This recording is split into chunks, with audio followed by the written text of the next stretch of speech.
Welcome you all to the JIGL marathon. In this marathon, we will be covering all important topics and you will see almost the major content of your syllabus will get over. Okay. So before I start, can you put in the chat box whether I'm audible and visible? In this marathon. Right. So just put audible, visible in the chat box so I get an idea that I'm able to reach you. Okay. Now, let me tell you what is the plan for today. First, the lecture will be 100% in English so that students from all over India, including our South India students, will be able to attend, learn and watch. Second is this marathon will have an exam oriented focus where I will be covering all the past exam questions, the important exam oriented topics will be covered. Okay. And this will help you build your confidence and you will see more or less because you're planning to, mostly students find this subject difficult. I had got an exemption marks greater than exemptions. Okay. And I cleared all of these exams which you find it so tough, I cleared in one attempt. Okay. So I find it very simple and I will take you through the exact strategy that I have done. Okay. And you all can also replicate it. Now, one thing is, these will be fast paced and these will be exam oriented topics will be covered.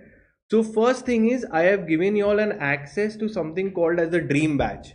A dream badge gives you access to all the paid lectures for a nominal amount and this will be unlimited views. You can watch on the phone as well as on the laptop and the particular validity is till the last date of your examination for your June 26th examination. So just this round of introduction about myself. So I am Zubair Jahangir. I'm a lawyer and a company secretary. I've taught at ICSI as well. Okay, and I've been teaching these subjects for over 12 years now. Now my job here is to ensure that you will clear your examination and nicely you can cover this syllabus as well. Okay, now first let's see. So when I started, and even for all of you all also, what was the success mantra that I adopted is before I even start anything, I tell that I will be the best and I will clear. That mindset makes it very, very important because even before I started preparation, I had written in all my books, I will get an exemption, I will clear, and every single blood cell was convinced that I was going to clear.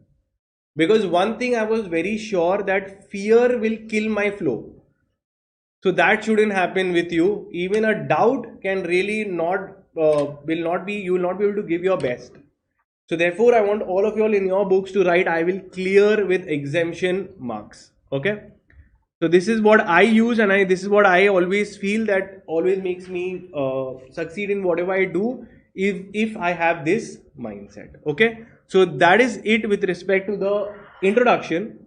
Now we begin with the marathon. Now first, before I start with the marathon, I will be telling you what all topics I will be covering so you can plan your studies accordingly. Okay. First, so I had told initially that I will be doing in my marathons the entire syllabus.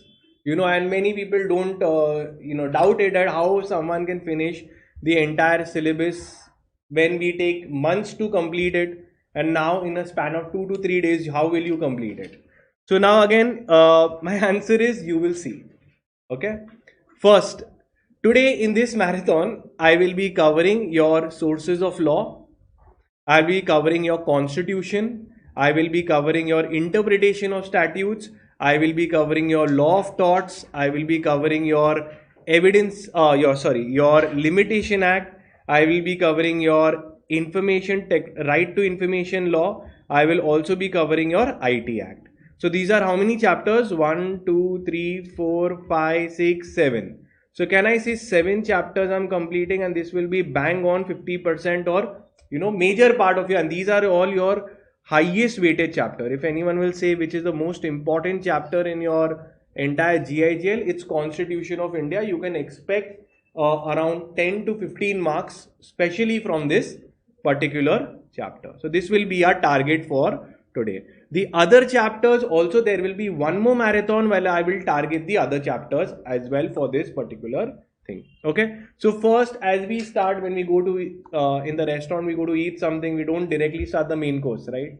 We first start with a little bit of starters. So we will be starting with few simple easy topics to get to for the warm up.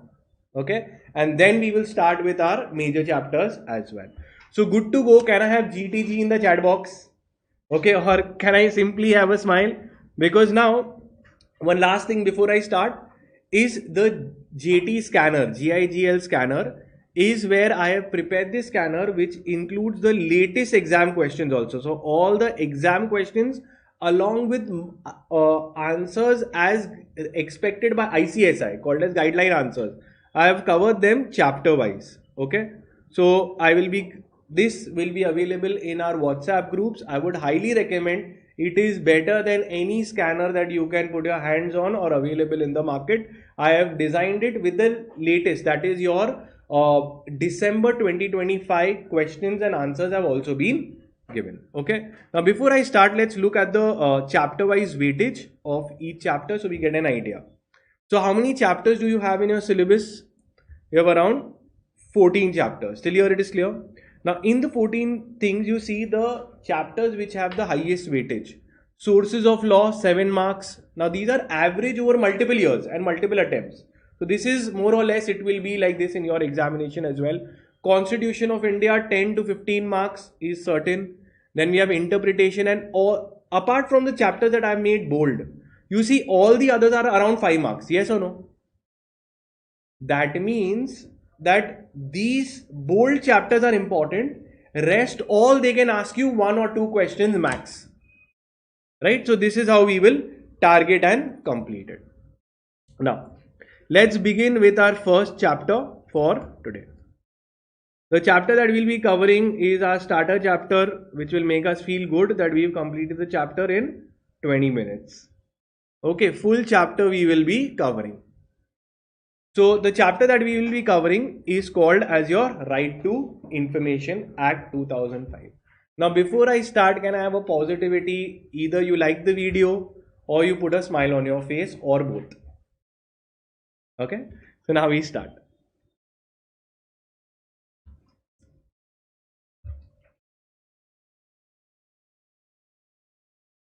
Hi, so we'll be starting with your chapter called as Right to Information Act 2005. First, let's understand what is this Right to Information Act. Now you tell me, as not as a student but as a citizen. When you are here, you're a citizen of India. Wouldn't you want to access information that is held with the government? Yes.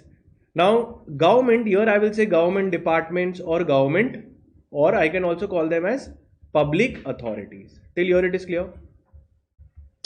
So here in this chapter, you get a citizen will get a right to access the information held with the government, that is the public authorities. Now you tell me, will the government like to provide you with information by themselves? Ideally they will say no. Why we should give? Because when we give you moment we give them information, citizen will start questioning, right? Citizens will ask for some word which is called as accountability. Why where is this money spent? Why? Then they will be able to uncover corruption, etc. So this act provides you with a right to access government data. Clear till here? Now let's look at the meaning. First, a foreigner, can he apply under this act? Can a foreigner come and ask from the government, give me information? Answer is no. It is a right to get information for citizens. And can he ask from private companies, give me information, what is happening in your company? Answer is no. You can only ask government and public authorities. Clear? So Right to Information Act gives you a citizen a right to access records held by the government. Now First is, so this is the introduction. Then we will see when this act came into force. So this act came into force on 12th October 2005. So it is my birthday month, so you better remember it, okay? 12th October.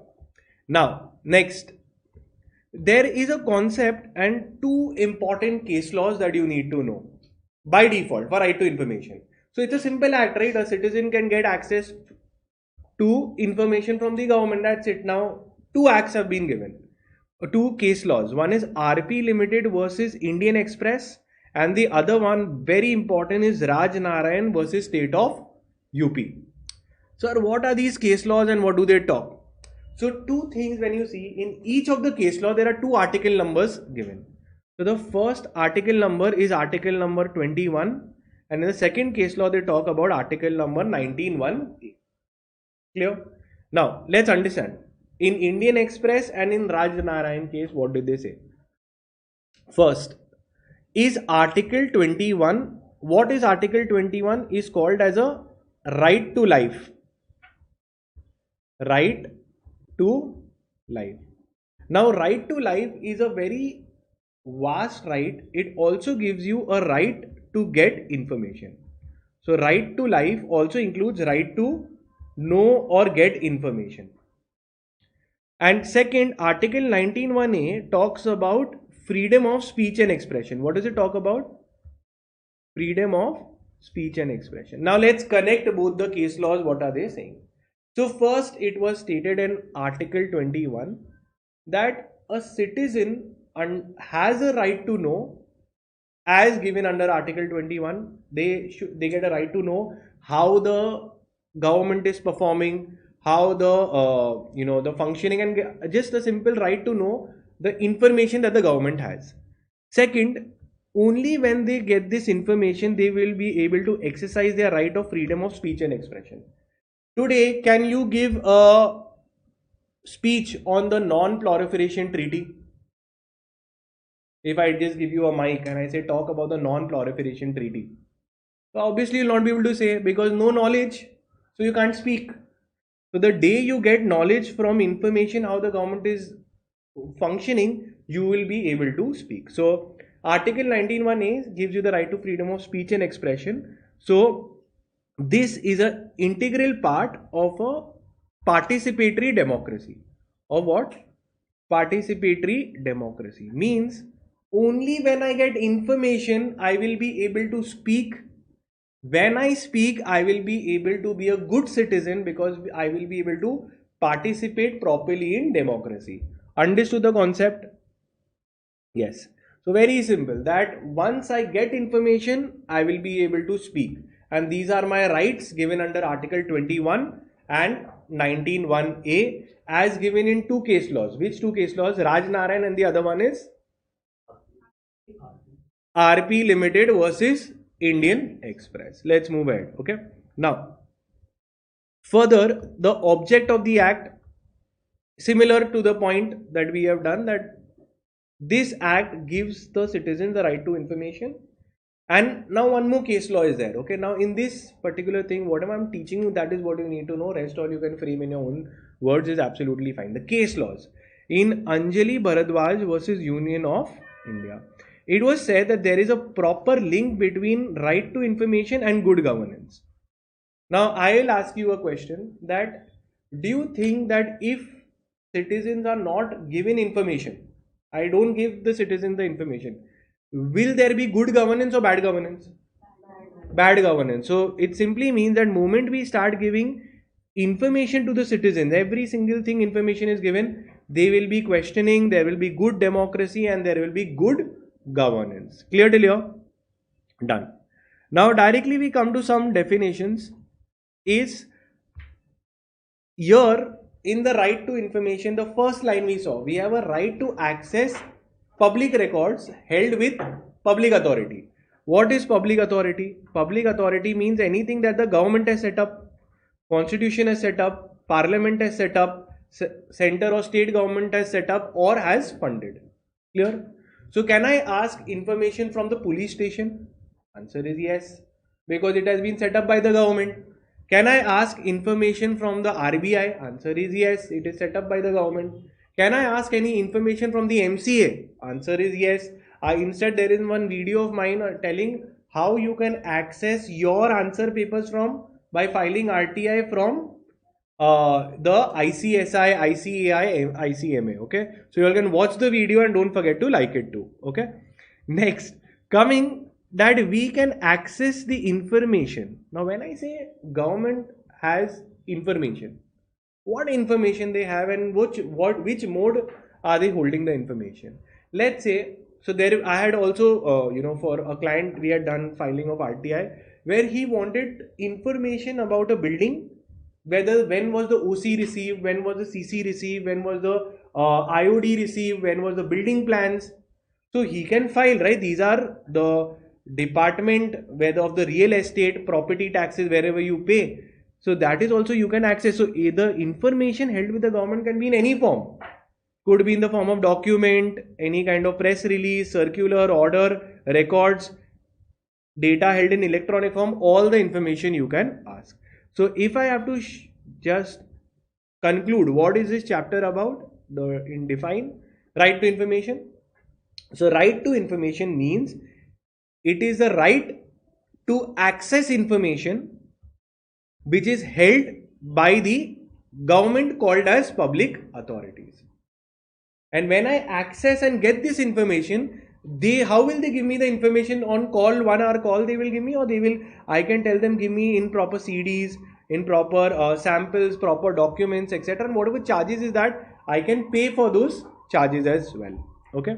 Now, coming to the act, is the concept of the act clear? Yes. Now we'll go section wise, section 4, 5, 6, 7, 8, 9, so on.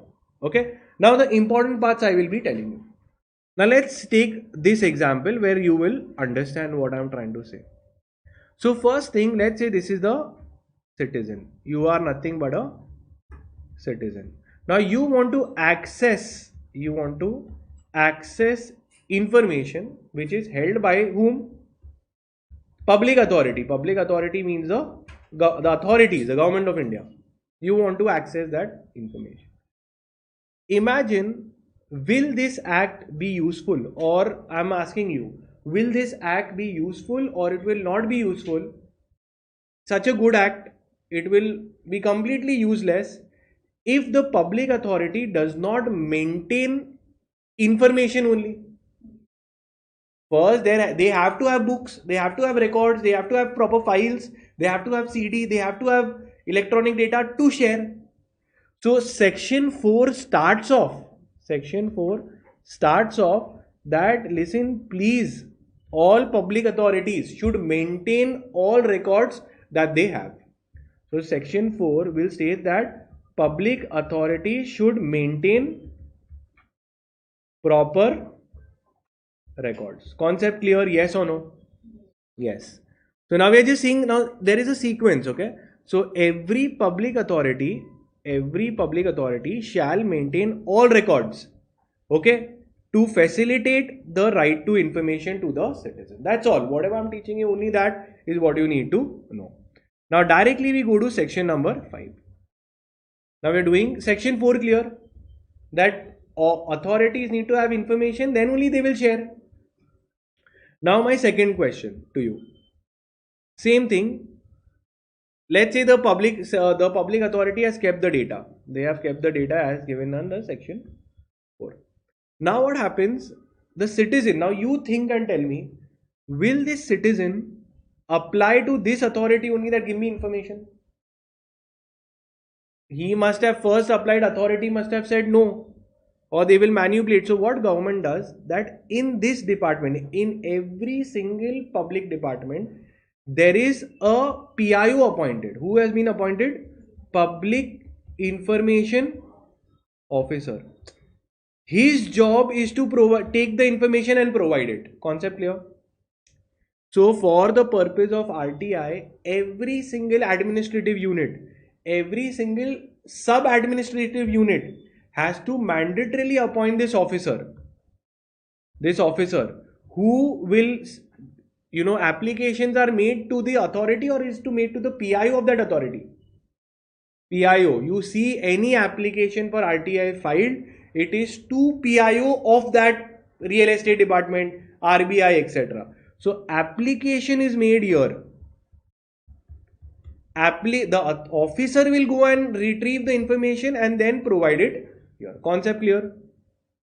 So this further for this act, for the mechanism, administration of this act, appointment of PIO is important or no?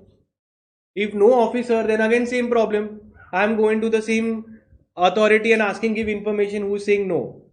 So I don't go to them, I go to a superior person above him.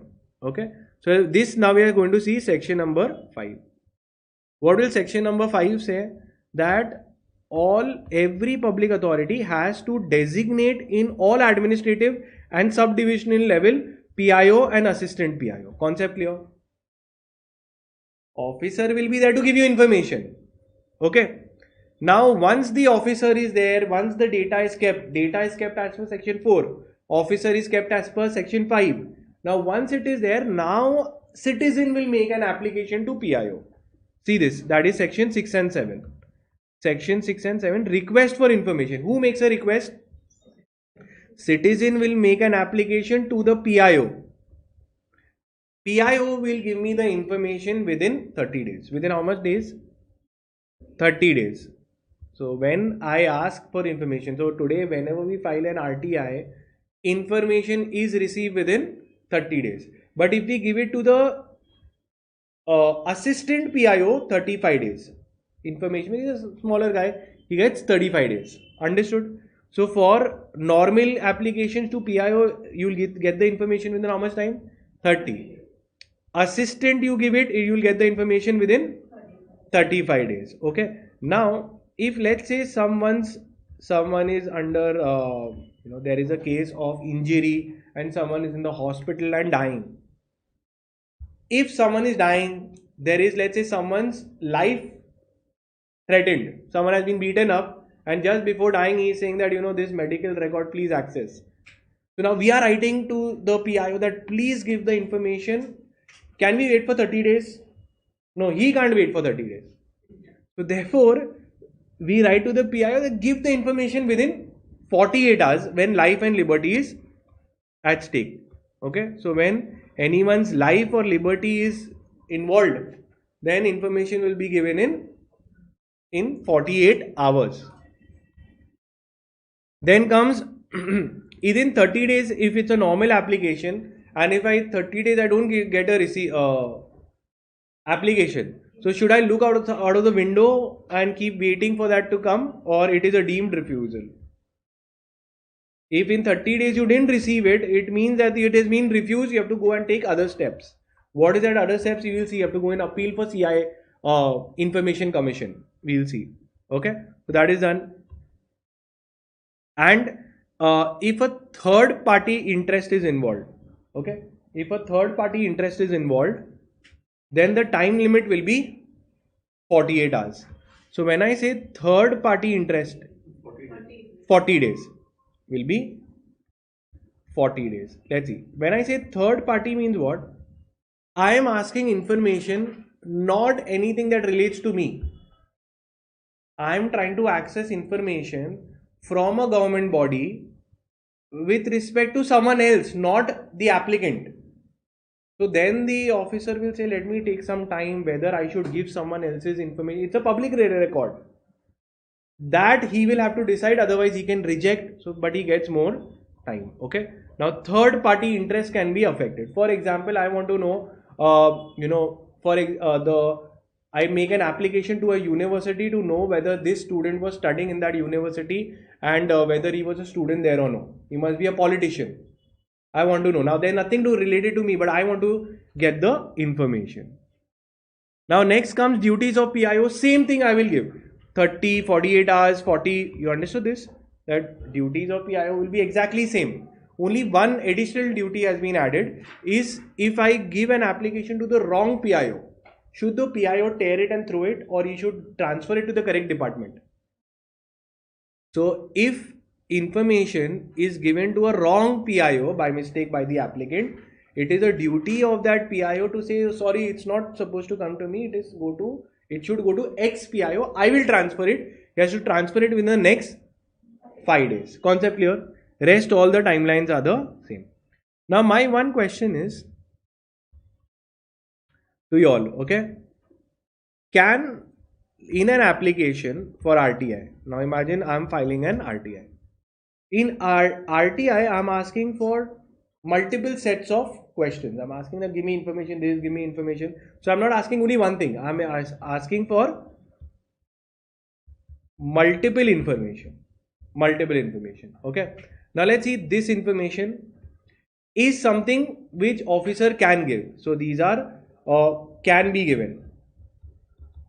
And some information I'm asking that, okay, password also of the government they might be having. They also must be knowing where the nuclear weapons are kept. Let me ask. So you think government is going to give that? No. So government cannot give some info. Okay, some info. And that info which government cannot give is covered under section 8. So imagine I have hit some information which is of section 6 and 7, which government can give, right? We were doing section 6 and 7 application to the PIO. They can give some information, they can't give. So should the PIO reject the entire application, or he should give partial information? So partial information can be given. So with respect to if the matter is separate, so for this information he will give, and for this information he will reject. Concept clear? Section 6, 7, 8 clear? Yes. Okay. Now, this act, don't you think empowers the citizens? Doesn't it make the citizens stronger? You have to call on those numbers. Yeah. So maybe next time, right now I won't be able to handle. So right now I won't be able to handle. Then we just take the call on the numbers and maybe we can connect next time on WhatsApp. Maybe tomorrow or something. Okay. So next is your Honorable Supreme Court of India. You tell me, does the citizens get stronger with the particular RTI? Yes or no? Yes. So now what happens? The citizens get stronger. In this, can I say there can also be abuse of this act? Just because the government is saying we'll give you information, now you will ask for all information, unnecessary information. It can be a waste of administrative time. So they have also said that the Central Board of the Secondary Education versus the Aditya Upadhyay, what did they say? That in RTI, if some of the applications can be rejected because giving all informations and entertaining all kind of applications will be counterproductive, meaning it will not be useful. So the Supreme Court has also said that, listen, we understand that some people can literally do to just harass, and our administration would be wasting their time in non-productive work. So rejecting an application, is it perfectly fine? Yes or no? Yes. So from case to case basis, the PIO will make an assessment that this is an impractical demand. What kind of a demand it is? Impractical demand. So then the Supreme Court has said that, listen, since it is an impractical demand, it will not be useful or productive, and it is adversely, negatively affect the administration of the country. It is non-productive work, so we are rejecting. Supreme Court, it is said, it is absolutely fine. There can be such applications also. Right? So case to case basis it will be analyzed. Now we are done section 6.7. 6.7 was information which you could give. Section 8 says information which you cannot give. Mark it as super important. This is what is your examiner's favorite question. Okay, what kind of information cannot be given? Now this list is closed. Okay, so they have clearly told that these are the information of which if I ask the government, they will not give me. For example, if I am asking that what information, any information which can affect the sovereignty and integrity of India. Let's say if there is any information which is affecting the security of India. For example, asking for password, asking for the nuclear weapons where it is kept, or asking anything which can affect the security of India, sovereignty of India, integrity of India, or friendly relations with the country or any other country. You think this information will be given? No. Any information which affects India will be rejected. Second, any information which has been expressly forbidden by court. So court, if they have clearly told that this information should not be given, then obviously the officer will not give and will listen to the court. Second, which amounts to a breach of parliament privilege. So some things which are said in the parliament are subject to privilege not to be disclosed. For example, if a parliament meeting is having a closed room meeting,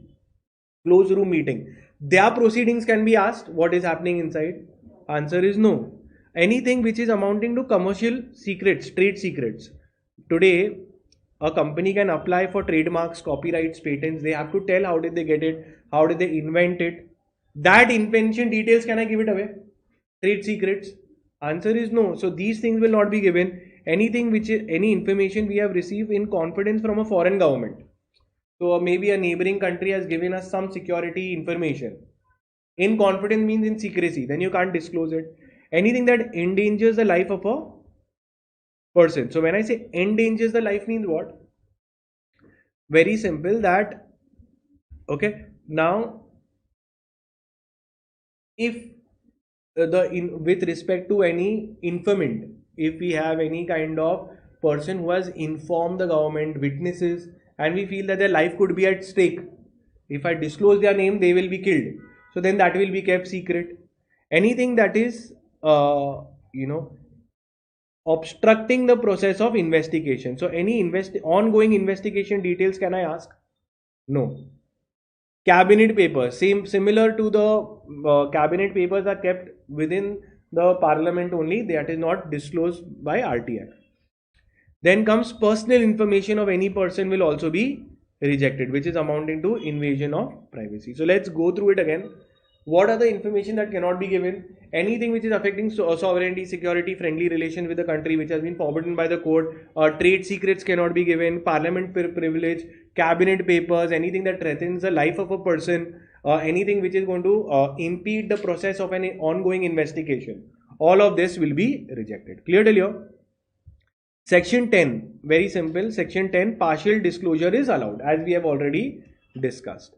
Now, what we can't disclose is obviously any intelligence body like RAW, your CBI, you have your Enforcement Directorate, EOW, Economic Offences Wing. These are all India's intelligence bodies. Information from them cannot be retrieved, cannot be applied for. Okay. Now, we are coming to the next thing, is called as your Information Commission. Let's understand what is the Information Commission. First, we discussed who is the person who is responsible to give you information. PIO. Imagine if the PIO didn't give you information, or the PIO rejected your information, or if the PIO has now been in team with the government, with that government department, he is trying to give you wrong information, he is trying to delay your information, then there should be an appellate body. That appellate body is called as IC, Information Commission. So all appeals from PIO, if I'm unhappy with decision of PIO or his activity, will go to, so all appeals will go to whom? Information Commission. There are two kinds of Information Commission, Central Information Commission and State Information Commission. Central Information Commission is set up by the central government. State Information Commission is covered by the state government. And the chairman or the presiding officer of this commission, now imagine this must be a big level commission, yes or no? So this commission will have presiding officers, chairman, etc. That will be appointed by the president, since it's the central level, right? President. And in case of state, it will be appointed by the governor. Okay, the main heads, chairmen of these institutions will be appointed by the president. Let's see. So, first is your Central Information Commission is constituted by the central government of India. The commissions and the officers are appointed by whom? President of India. In case of state, we'll just write governor. Right? Now, here you think there will be literates or illiterates? All literates, so persons of eminence who are in public life with lot of knowledge and experience in law. So you think, who do you know who has a lot of knowledge about law and wide knowledge? Okay, so basically such persons can be appointed. Now, can they be affiliated with any political party? No. So they should not be have any connection with any political party or any other anything which can affect their integrity. And next is their headquarters will be in Delhi. Now same way they have given their term, they will be appointed for 5 years, and maximum age they can be there is 65. Okay. Now for state, exactly same thing, only thing it is made by the state government, appointed by the governor, and they will also be persons of eminent experience, etc. Now we come to section number 18. Section 18 is called, you can mark this also important, it's just that what does the CIC do? I have told you, so that is exactly what will be written here. So in one line if I have to say, they will hear the complaints of any person with respect to PIO. So anyone going here will all go and do of whatever, he'll go and keep cribbing about the PIO. What all he'll go and say? That PIO did not give me information, PIO refused the information, I applied but they did not respond, fees was charged too much, okay, gave me incomplete information, okay, all this. So it is the duty of this commission to receive a complaint with respect to against the PIO. Concept clear? Now appellate authorities, very very simple, they have given you our appellate authorities. So first is the appeals. If you are unhappy with the decision of PIO, where you will go? Information Commission. So just before we do that, we'll see this. First there will be assistant PIO, okay? So you have to make, from assistant PIO you can go and appeal to whom? PIO. And from PIO I'll go to Information Commission. The timeline is also given. First appeal is should be made within how much time? 30 days. And the second appeal will be made in 90 days. Clear till here? So first appeal is made within 30 days, means within 30 days I have to go to the higher authority. In second case, within 90 days I'll go to the thing. Now comes to penalties on PIO. Now, for example, if the PIO is found guilty, what we'll do? We'll punch him, kick him, throw him, or levy fine. We'll put a penalty, that's it. So penalty will be put on whom? On PIO, if he has not given the information. How much fine we can put? 250 rupees per day up to a maximum of 25,000. And then he will say, why you put this fine on me? Same thing. Did not accept the information, gave delayed information, gave wrong information, incorrect information, destroyed the information, obstructed in getting the information, etc. Clear till here? With this, we have completed the entire chapter. Exactly 30 minutes, chapter done. Now we go to our next chapter. Clear? Now the next chapter that we'll be taking is your simple little part which is called as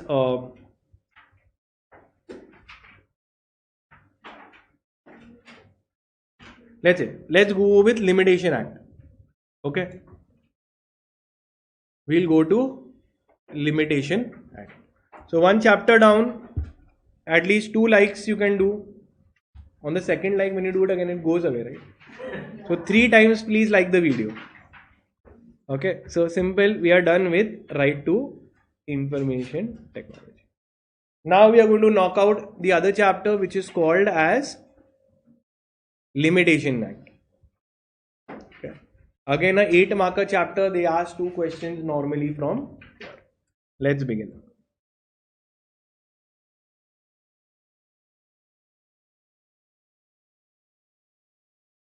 Hi. So we'll be starting with your lesson called as Limitation Act 1963.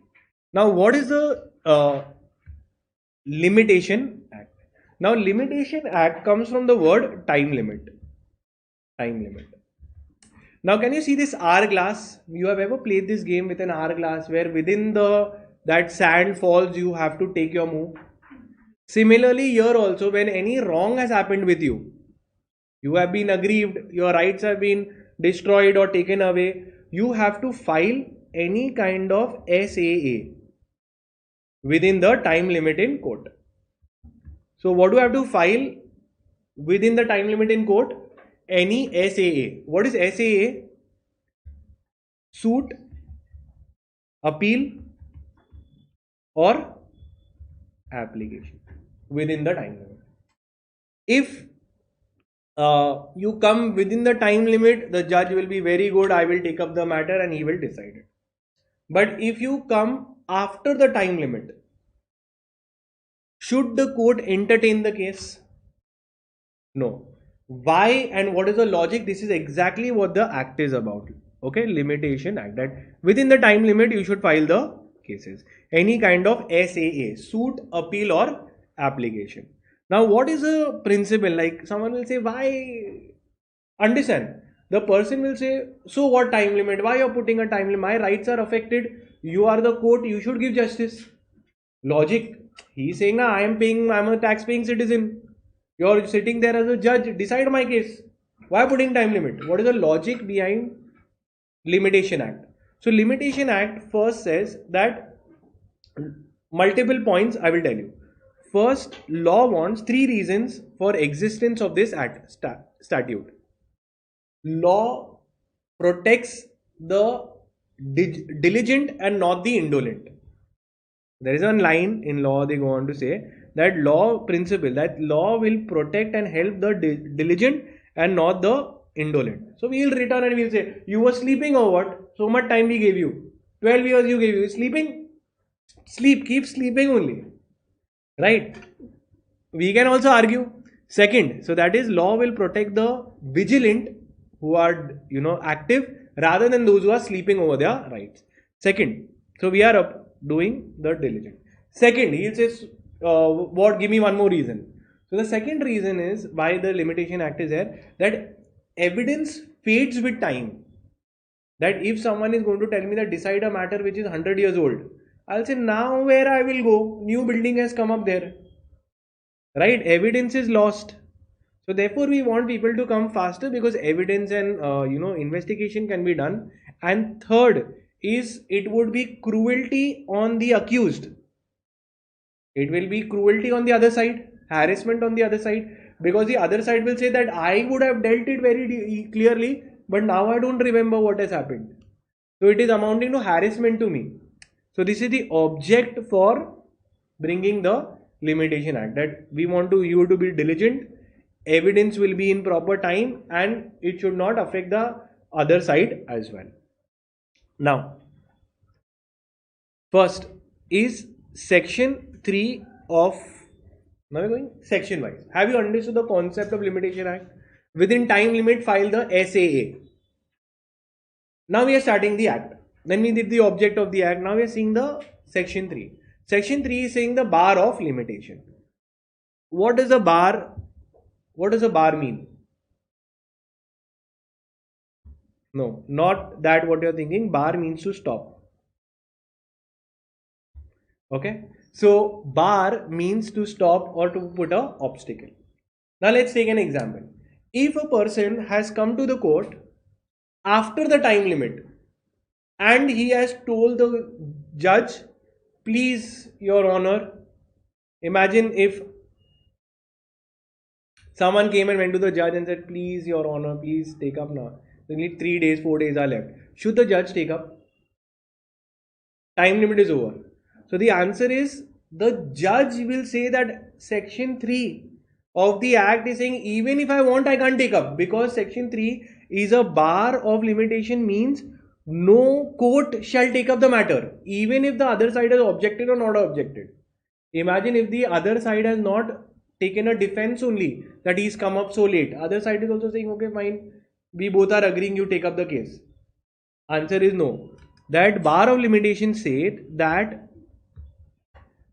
any suit, appeal or this filed beyond, that is after the limitation period, the court shall not proceed even if there is no objection. It is a duty of the court not to take up even if the other side has not raised an objection. Concept clear? The court can take its own note on the question of limitation. Means they don't have to wait for any opposition to bring up this topic. The court themselves can take it up. Clear till here? Now in section 3, we've understood all this while that it is the duty of the court not to take up a matter after the limitation period is over. Is this clear? That is section 3. Now in that there is one line written, and they ask in the exam sometimes that explain that the court only bars the remedy, it does not extinguish the right. What does it mean? Explain. Now imagine, let me see what does it mean. Let's read with you all. That court only bars the remedy. It does not extinguish the right. It means that court will not give the remedy. If out of court you can get a solution, you are always rightful, you can go and take, because the right always exists. For example, if there was a case of check bounce, okay, and in that I was supposed to get 50,000, but the check bounced and I did not go to the court within the time limit. Now let's say after the time limit I went to the court, will the court take up the matter? Court will directly show section number 3 that court shall not take up, please leave. But I will tell the court, does that mean that I cannot get this money at all? So the court will say this line, no, nothing like, we are just barring the remedy from our end. The right is there, it's a check bounce, you should receive the money. You can go and try any other mean outside court. If they have gone outside court and the other side is agreeing to give the money, it is a perfect valid transaction. So here they will say that the intention is not to extinguish any right. So court is saying that we are not extinguishing your right. We are not saying that you are not entitled to get the money. We are saying that simply we will not enforce it. So here the court will not give the remedy. So if someone has recovered a debt, which is a time barred debt. Time barred debt means time limit is over and he has recovered the money. Is it allowed or not allowed? Time barred debt means the time limit is over and the borrower paid the money by whatever the party had an out of court agreement. Is that agreement valid? Answer is it is valid, because your right is still there. Nobody has extinguished or denied or cancelled your right. Concept clear? Now, same you can write this case law also with respect to section 3, Bombay Dyeing versus State of Bombay, that the Supreme Court held that the limitation period bars the remedy by court. Okay, it does not extinguish or cancel the right of the person. Clear? Imagine if the time limit is there and the last date is a Sunday. So will I go on the court on Sunday? So they're saying no, one day, next day. So it will be there that the can be taken on the next day when the court reopens. Concept clear? Yes. Now section 5 talks about extension of time. This is also called as doctrine of sufficient cause. And this, if you are ever reading law, you will always notice that this doctrine of sufficient cause is always written that normally the time limit is 3 months. However, if the court is satisfied that there is sufficient grounds for not filing the case, then the court can give some extension. They can take up even after the time limit. So here exception has been given that some extension of time is allowed. Okay. If the court is satisfied that there is a justification. So they will condone the delay. They will pardon the delay. So do you think the court will very regularly pardon the delay? No. Very rarely, but this power is taken for genuine cases. That for they have left the discretion of the court to extend the period of limitation. But this is sparingly and very thoughtfully exercised and not arbitrarily exercised. So they don't just randomly give to everyone. They will only see, maybe someone will say that I had an accident, my parents were unwell, I had taken them in the hospital. So they have also said in some cases where the sufficient cause doctrine was applied, where someone has filed, let's say a case was filed maybe in the wrong court. I later realized that I had to go in X court, then I wasted my entire time here. So let's say time limit was 3 months, I filed in the wrong court. And matter went up, and all this time till the court realized that this is not the correct court, it went 6 months. So that is, they say, okay, fine, it looks genuine, he is not indolent, he is not sleeping, he took an active, there was a genuine misinterpretation that can be allowed. Okay, then wrong advice of an advocate have also been considered because you have appeared before a court. Then imprisonment of the party. So imagine if a person was in jail, how will he file a case? Then time limit for obtaining the copies. So sometimes I made an application and I received the copies late from the court. How I can be blamed? If I have to go in appeal, lower court has to give me the judgment copy. Only with a judgment copy I can go in appeal. So if there is a delay from lower court, courts have understood that okay fine, lower court must have given delay, so that we are giving you extension. Ailment or illness of father has also been considered. So this, what is sufficient cause, what is genuine cases, is a purely individualistic test. From case to case basis it has to be treated.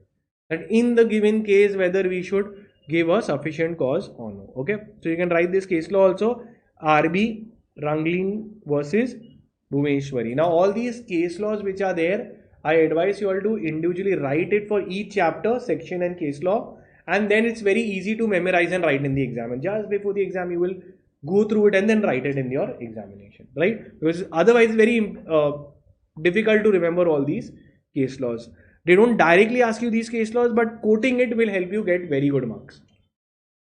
Section 6. Now let's see, section 6 and section 7 talks about disability. What do they talk about? Disability. Let's see. Now legal disability. Now let's say, now understand this example properly. Okay, so understand the example properly. First is we are talking about which section is it? Section number 6, called as legal disability. What does legal disability mean in the first place? Legal disability means in the eyes of law you are not able to file a case. So in the eyes of law you are legally disabled. Maybe you're a minor, maybe you are under some illness. So in eyes of law you are legally unable to file a case. So does it make sense to start your time limit? No. So here what happens, now pay attention to this. The cause of action arose here. What arose here? Cause of action. Sir, what does cause of action mean? Cause of action means there is a reason to file the case. So here we can say your right was violated. Right violated. Let's say someone was walking on the road and the other person was driving, and then he drove over that person who was walking. Now because of that he got a tremendous amount of back pain because the car hit him from behind. Now there was so much pain in the backside that he couldn't walk, and if he was walking also it was coming very weird, and he used to just walk and then fall down. So can I say that the cause of action arose here? Moment someone did rash driving and knocked off his right of safety and was violated. Now can we tell him that we have started your time limit, you have to reach within 1 month in court? 10, 9, 8 and he's on the ground only. No, unjust. So we will have to wait for him to be legally able. So first tell me, cause of action arose. At that time, he was legally disabled. Now I'm asking you from a person of, just think from a human point of view, which I believe you will do, that should we start his time limit at this point where he's legally disabled, on the ground, his back is paining, legs are not moving, hands have been gone behind. So in that case, it's wrong to start his time limit. So very simple. So once if a person is under a legal disability, the time limit will not start till when? Let's say after that in the movies they show in that movie, then suddenly after that he becomes fine and he gets up and now he's gymming and now I'll take the revenge. Should we start his time limit? If he can do 15-20 push-ups, so now he's built his abs and everything. Now we'll say now we should start the time limit. Why? Because he become legally able. So let's say if he has become perfectly fit with these muscles, so then we will start time limit. Concept clear? Simple. So the time limit will not start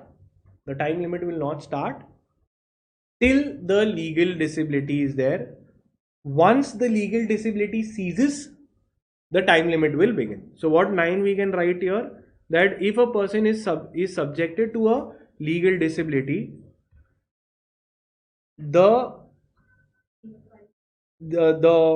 if a person is under a legal disability, we will start the time limit. We'll start time limit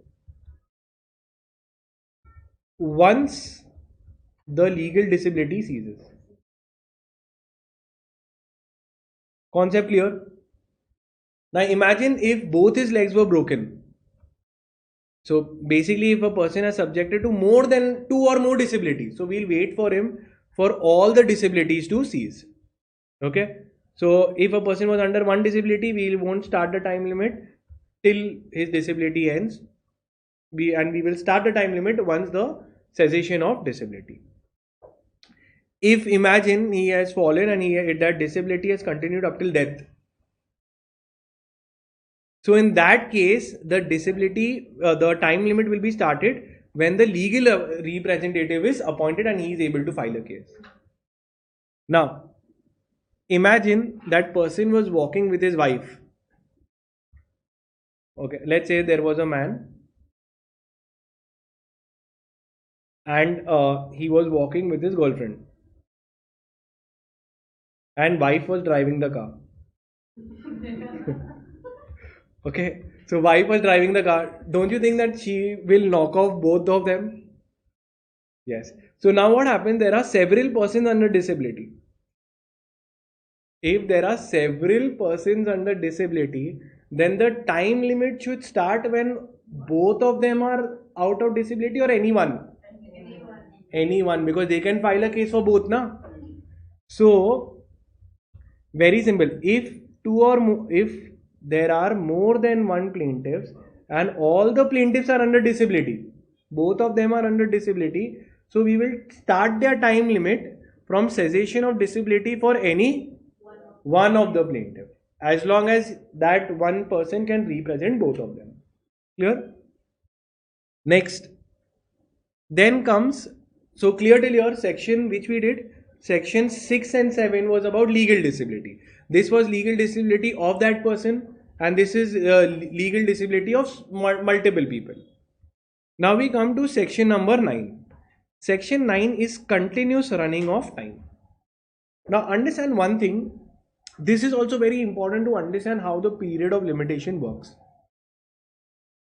Imagine that the cause of action arose here. The cause of action. Cause of action means what the wrong happened here.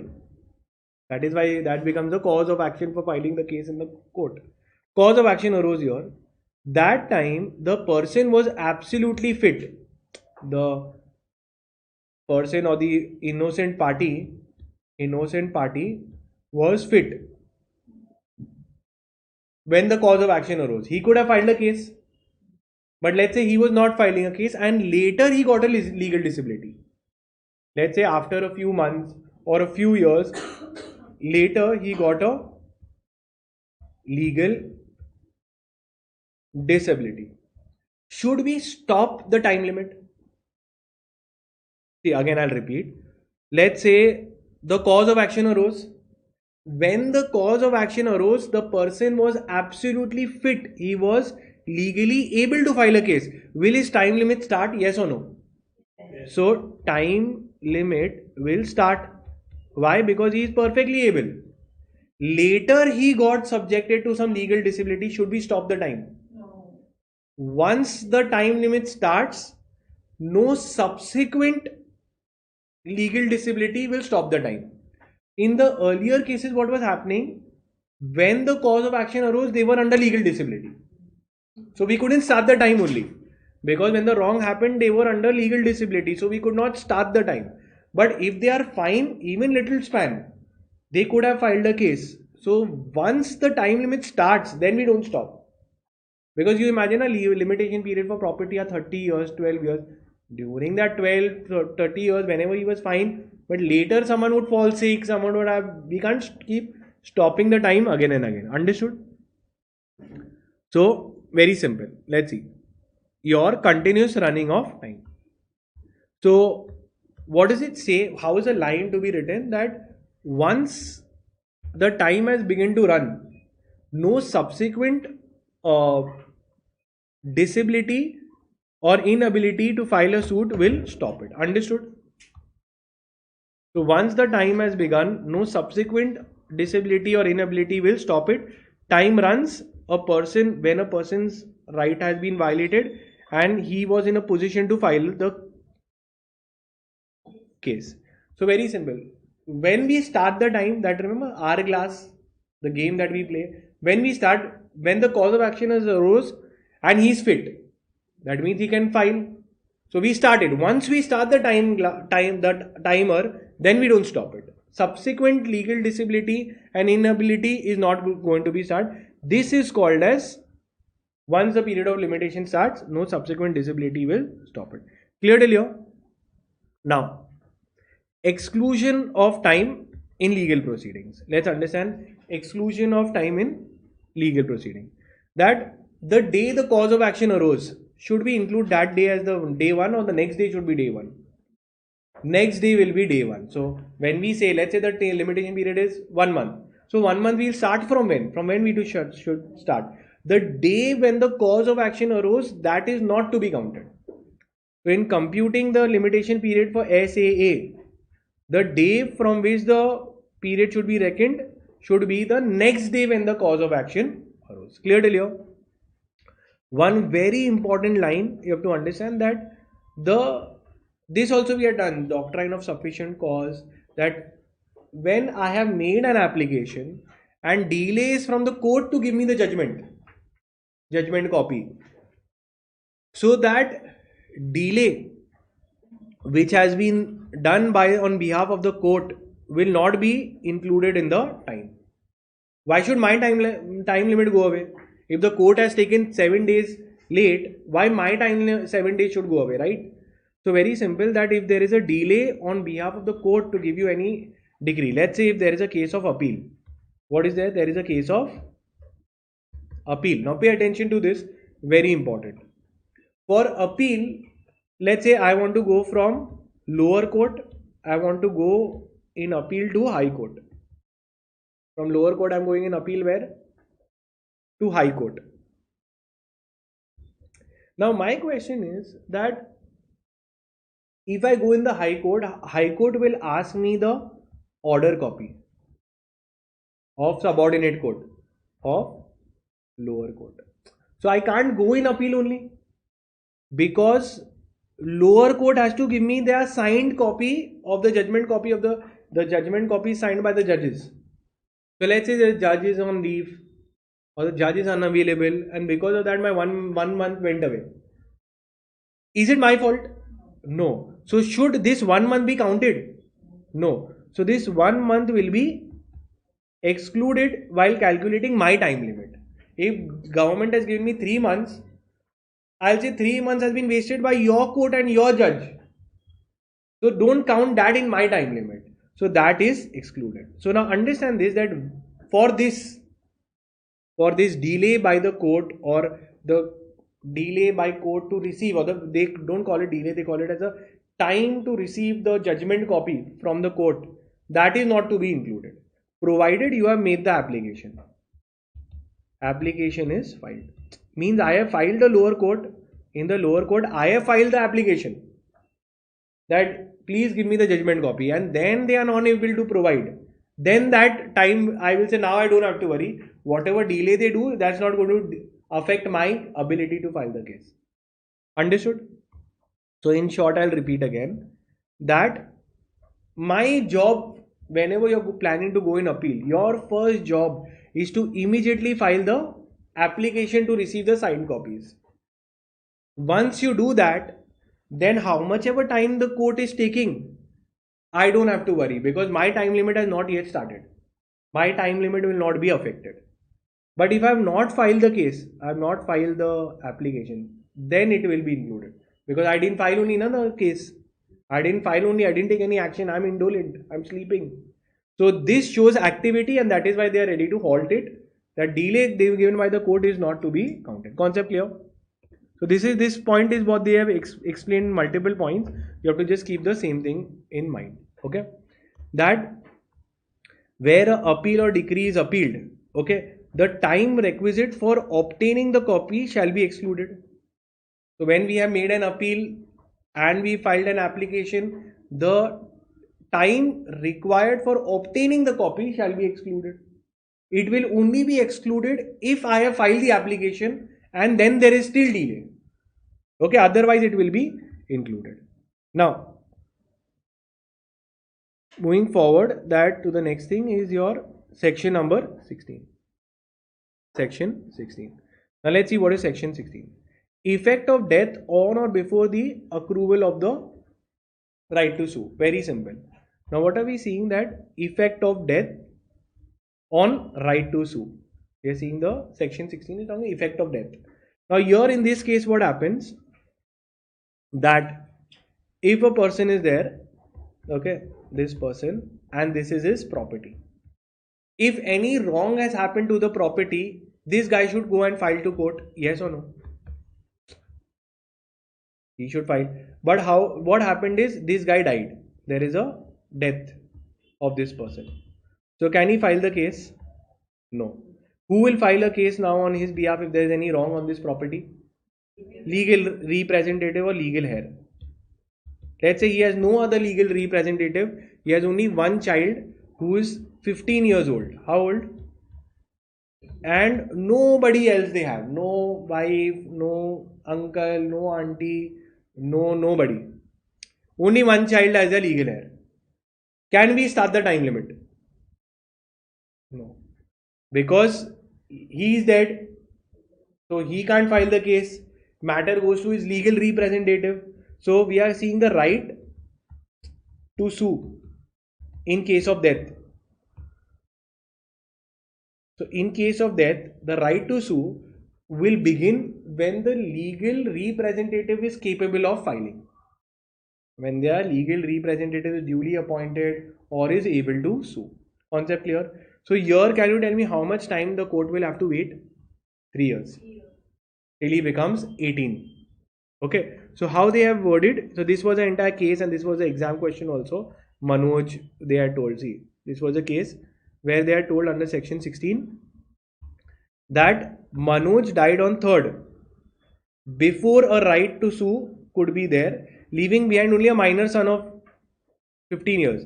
Decide the time when the period of limitation will start under the limitation period. So under 16 they are saying that it will be computed where the legal representative of the deceased is capable. So here he is not capable, so wait for 3 years. So can we, in the given case, a period of limitation will be computed when his minor son will attain majority. Concept clear? Yes. Now, we are coming to section 18 and section number 19. Very, very important. Both have the same concept. Both have the same concept, and that is what sometimes they ask in the exam also. Section 18 and section number 19. What do they say? Section 18 and 19 is the particular effect of acknowledgement and effect of part payment. So section 18 is effect of what it talks about? Effect of acknowledgement on what happens to the period of limitation. And 19 is effect of part payment. Effect of part payment. Now see, the answer of this is very clear. In one line only. A fresh period of limitation will start. What happens? A fresh period of limitation starts from this date. Now let's understand. If imagine I am the lender, I have given a loan to you. I have given a loan to you all. Okay. Now when I give a loan to you all, I become the lender, you become the borrower. On the due date, you didn't pay the money. You didn't pay the money. Okay. So now my time limit will start. Let's say the time limit is 3 years. Within 3 years, I have to go and file a case for recovery of debt from you all. I'll go in court. Now, 3 years is there. During that 3 years, you make a part payment. Let's say you make a part payment after 1 year. Now, once you made a part payment, what happens to the period of limitation? A fresh period of 3 years will be given. Understood? That is what will happen. That on part payment, a fresh period of limitation period will be added. A new period will be started altogether. And second is effect of acknowledgement. If you are ready to give in writing to me, let's say after 1 year, you are ready to give me in writing that listen, I owe you the debt, I will pay you the debt, please give me some time. Moment that also happens after 1 year of fresh period. So let's say fresh 3 years will be given. Now what is the logic behind this is because there is a concept in law that new piece of evidence is received. New evidence received. And it seems that there is some activity going on, and it gives a hint that there is some activity of mutual understanding, etc. That is why part payment has been given.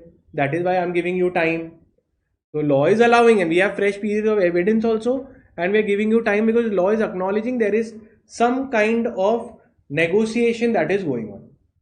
So otherwise what will happen? I will panic, the 3 years will get over and he'll say I'll pay you, I'll pay you, I'll pay you. He's writing and then he'll say after 3 years he'll say get lost. That shouldn't happen to me. I'm giving you time, so I also should get a benefit. So again, what happens on acknowledgement? If the borrower has in writing acknowledged his debt on date X, from that date X, since a new piece of evidence is received, a fresh period of limitation will start. Is the concept clear? Yes. Now let's understand. What are these? Both have the same effect. That effect of acknowledgement. So imagine that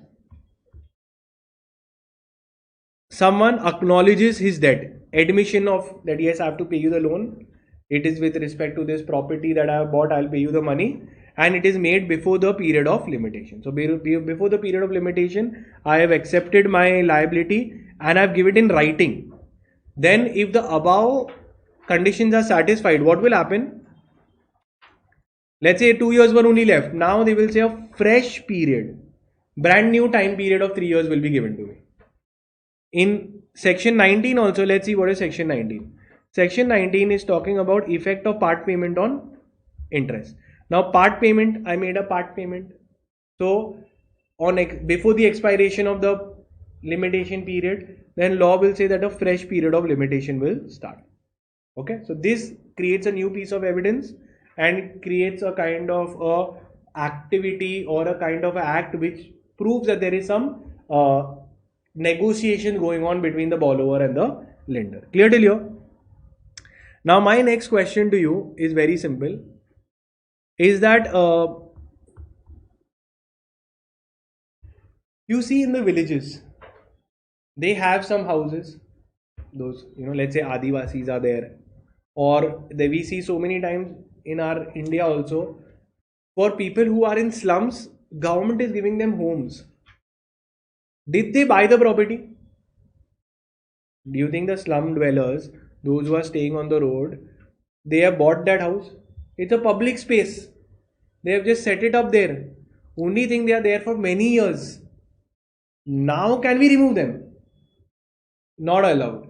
Law instead, they say that due to possession for a long period of time, you become the owner of the land.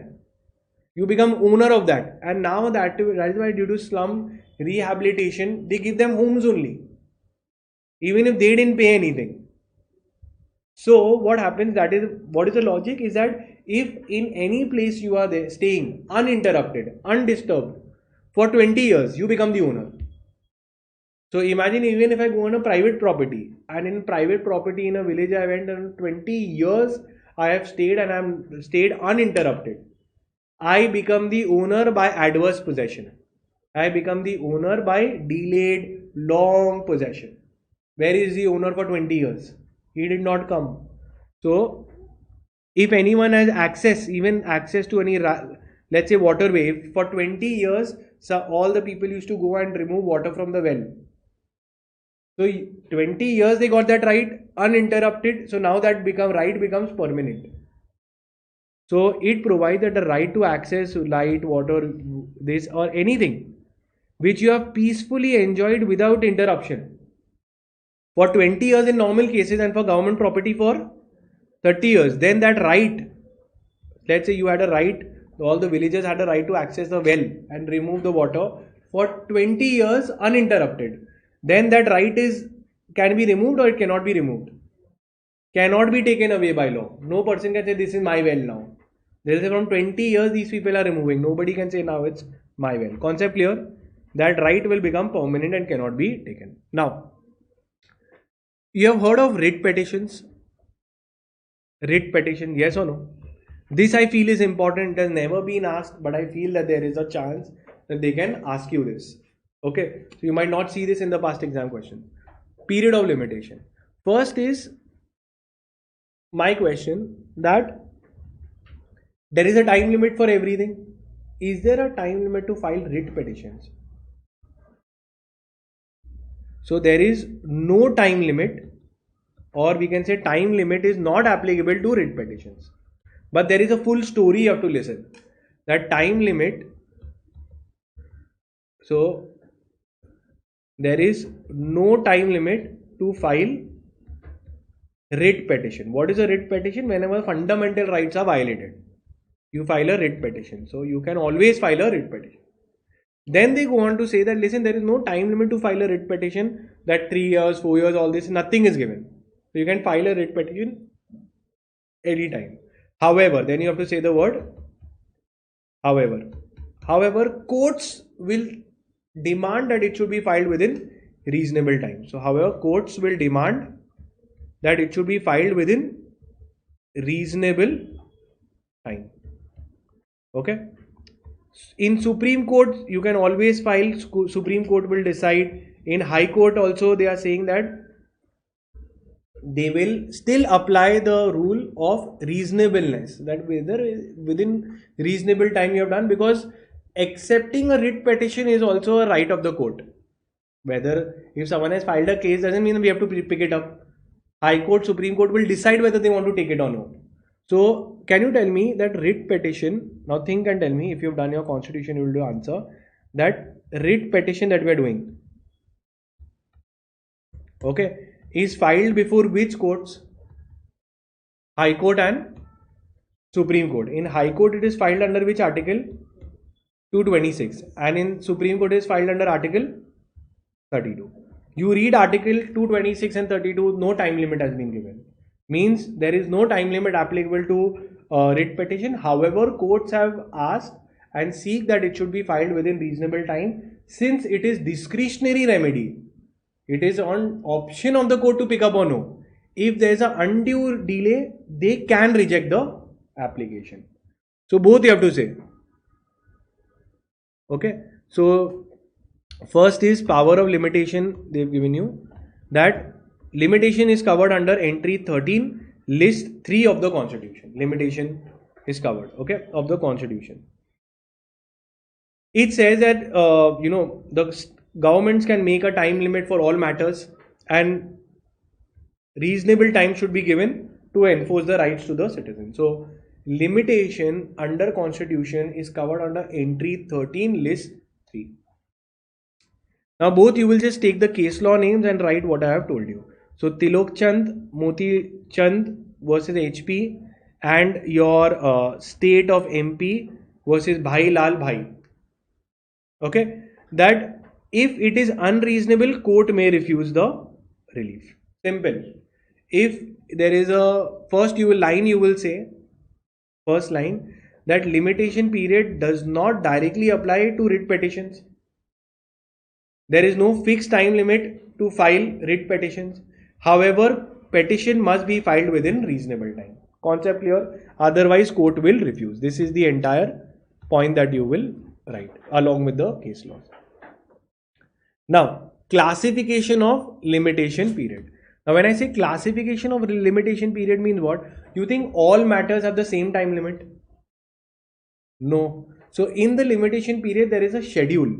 For this matter, this much is the time limit to reach the court. For this matter, this is the time limit to reach the court. First, we will see the broad classification. Classification we will do 30 years, 12 years, 3 years, and 1 to 3 years. Understood? How many classification we can see here? 4. So 30 years, 12 years, 3 years, and the last one is 1 to 3 years. Let's see. For property matters, you have 30 and 12 years have been given for property matters. You will see for immovable property. Can you see here the word immovable property? Right? Here also you will see immovable property. Till here it is clear. What is not falling under 30 years will fall under 12 years. So 12 years is a etc. What is not above will fall here. Immovable property, only 3 kinds of suit gets 30 years. Understood? If it is a dispute with respect to your house and it is falling under these 3 categories, these subcategories, subcategory 1, subcategory 2 and subcategory 3, then the time limit is how much? 30 years. If it is not coming under these 3 categories and it is an immovable property, then how much will be the time limit? 12 years. Let's see which are those 30 years which falls under 30 years. Imagine if someone has mortgaged their house. You have taken a study loan, you want to do, let's say, you want to do an MBA abroad. For that you've taken a loan. Especially I think in commerce fields you don't need that much amount of loans. But let's say if someone has taken science, wants to become a doctor, wants to study further, dentistry, etc. So they take home loans, student loans, engineering. So when they take, the person who is the student will be the mortgager or mortgagee. See, let's see. Again, I'll repeat that here, this is the house of the borrower. And this is the HDFC bank. I want to know from you, who is the mortgager and who is the mortgagee? Because both their names are covered under the subcategories. Let's say, if I am driving the car, what am I? Driver. If I am painting, what am I? Painter. If I am singing, singer. If I am mortgaging my house, what am I? Mortgager. So I am the mortgager. And the bank becomes the concept clear? Yes. Okay. So I put my house on mortgage, so I am a mortgager. Now let's say I repaid the full money. I paid the full money, but the bank is still not releasing the papers. In that case, I can also file, mortgager can also file for recovery of his immovable property. And give me my title papers back because I can't sell. I can file. Second, even if I have default, if someone has defaulted on repayment of the loan, who will file a case? Mortgagee will do for redemption, repayment. He will say that I want to do foreclosure. The word is called as foreclosure. He wants to, if you have seen in abroad, they have this, they put a foreclose. Foreclosed properties mean bank has sealed the property.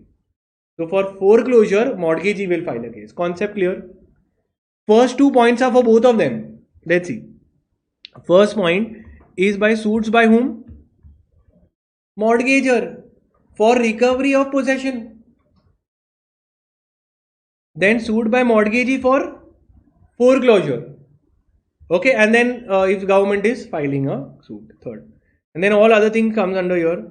For these 3 years, it could be anything with respect to contracts, declaratory decrees, etc. And 1 to 3 years will be miscellaneous, which in depth you will see in the table. Concept clear? Yes. Now, here we also see that there are limitation period 10 to 90 days. Now, can I say these are extremely short limitation period? Imagine we saw 4 categories, but there are also other categories. That time limit is only 10 to 90 days. So, summary suit. Summary suit is where you will see in Civil Procedure Code. Summary means short. In short matters which are being disposed, minimum limitation period is 10 days for the person to defend himself, appear and defend. So defense has to be made in how many days? 10 days. So for which kind of cases? For summary cases, defense has to be provided in how much time? 10 days. Okay. Appeal in case of death sentences. For example, if the High Court has passed an order for hang till death. So the person will go in appeal. Can he go after 2-3 months? Hang till death order must be given on a serious matter. Within 30 days you have to go into the higher court. Okay. Appeal in case of other criminal matters other than death sentence which are there, it can be 60 days to appeal before High Court and 30 days for other courts. Appeal as a pauper suit. Now this is called as, you know the meaning of a pauper suit? Pauper means poor. Imagine if someone comes and says that I have less than 2,500 rupees. So they will be treated, pauper means poor, who's bankrupt. So bankrupt person doesn't even have money to pay for lawyers. Imagine someone on the streets who have been hit by an accident, where they have money. So court will appoint for them. But application will be made that this guy is extremely poor, he's a pauper suit, he cannot pay for filing fees, anything. So court will appoint. But the application has to be made within 60 days or 30 days as it is given. And then the schedule has been given to you. Okay.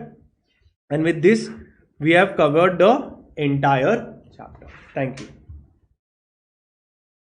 Done. Chapter is done, including the exam question. So we can put a smiley face here also. Now we'll do another chapter and we'll cover it. The third chapter that we'll do is your law of torts. Okay, this also we'll try to complete it quickly. Let's see. Now we are doing the third one. It is called as law of torts. Clear till here? Till now, you can hit the like button, share it with your friends as well. Okay, we'll be starting. So again, now we'll go to the next one and complete your law of torts.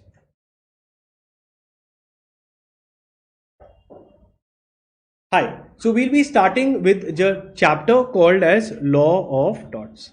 Now, what does the word tort mean? Tort simply means a civil wrong. Now, wrongs, let's understand. We have wrongs. Wrongs can be classified in 2 categories. One is called as civil wrong and the other one is called as criminal wrongs. Criminal wrongs are called as crimes. What are they called as? Crimes. Whereas civil wrong is called, the word is a very weird word called as a tort. Okay. Now I want to know from you, which are, if a wrong has happened, which would be very serious, crimes or torts? Crimes will be more serious. Like if we see, and we have these laws also, 3 criminal laws connected with this, which is your BNS, BNSS, and BSA, Bharatiya Sakshya Adhiniyam. Okay, so that is there. Now, these are all your law of crimes. Less serious wrongs, like maybe a trespass, someone has accidentally come on someone's property, sometimes defamation, someone has spoken bad about someone, that could come in, or maybe someone is playing the radio too loud. So these are not crimes. Somebody has just pushed someone in the train, they got a push. So all these things are not crimes. If they are not crimes, they will be a tort. Clear till here? Now, as we saw, these are crimes, we have acts. But law of tort is based on the UK law. Is based on what? UK law. And mostly you will see the case laws also of UK, London. And it is a non-codified law. It is a non-codified law. Codified means what? And this is codified law. Codified means there are sections given. Sections, name of the act, etc. Okay. So here you have sections, you might have acts, etc. Chapters. Here it is nothing like that. There is no sections, act, etc. It is a conceptual based. Okay. So we will be seeing like negligence, everything that we will be seeing. Now my one question before we start is, if a matter is purely related to contract, purely related to a breach of contract, do you think the principles of law of torts will apply? Whether law of torts, which we are going to apply, or the Indian Contract Act 1872 will apply?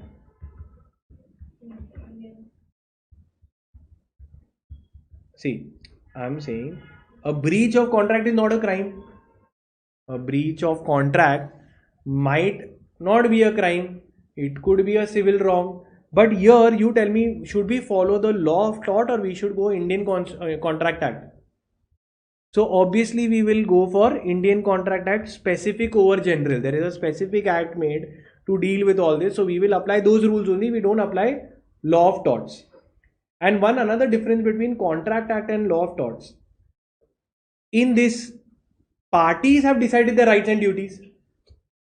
In contract, we see the parties have decided their rights and their duties. In contract, you tell that I will pay you so much, you give me the delivery by this much, etc., etc. Right? So here, law of torts is not what act or anything is there. These are maybe negligence. This is prescribed. The duties, rights and duties are prescribed by whom? By law. Negligence, defamation, okay, all those things, they will come here, which we will see. Battery, assault, all of that will come, is prescribed by law. Now, so is the concept between torts and crime clear? Right? So very simple. Tort is a private wrong, something which has happened wrong to me. When someone does a wrong in crime, it is treated as a public wrong, and that is why the state takes action. If a terrorist can come and shot down so many people, the government of India will take the crime. Okay, now let's see. For a tort to happen, there are 3 ingredients. So general conditions for law of torts. So first thing, tort means a civil wrong. A civil wrong. Till here it is clear. For civil wrong, for a tort to happen, 3 things will be there. So we can say 3 ingredients of torts, or 3 ingredients. Let's see. Very simple. First, there has to be a wrongful act. A wrong act should be done. If a wrong act is there, it must have caused damage to someone. Someone would be under loss. And law is saying that if damage is there, we will give you remedy. Isn't it connected? A wrong act has caused the damage for which law will give you a remedy. So these are the three simple rules of or ingredients of tort. First, it starts with something wrong. Then there will be that wrong must have caused damage, and because of that damage you will get a remedy. Concept clear? Now damage is divided into, there are two maxims for damage. Okay, two maxims for damage. One is damnum sine injuria, market is important. Damages, there is damnum sine injuria and injuria sine damnum. Clear? Let's see. First, damnum means what? See, damnum sine injuria and injuria sine damnum. Now let's see. First, understand that damnum sine injuria. Okay, there are two maxims. Let's understand what this means.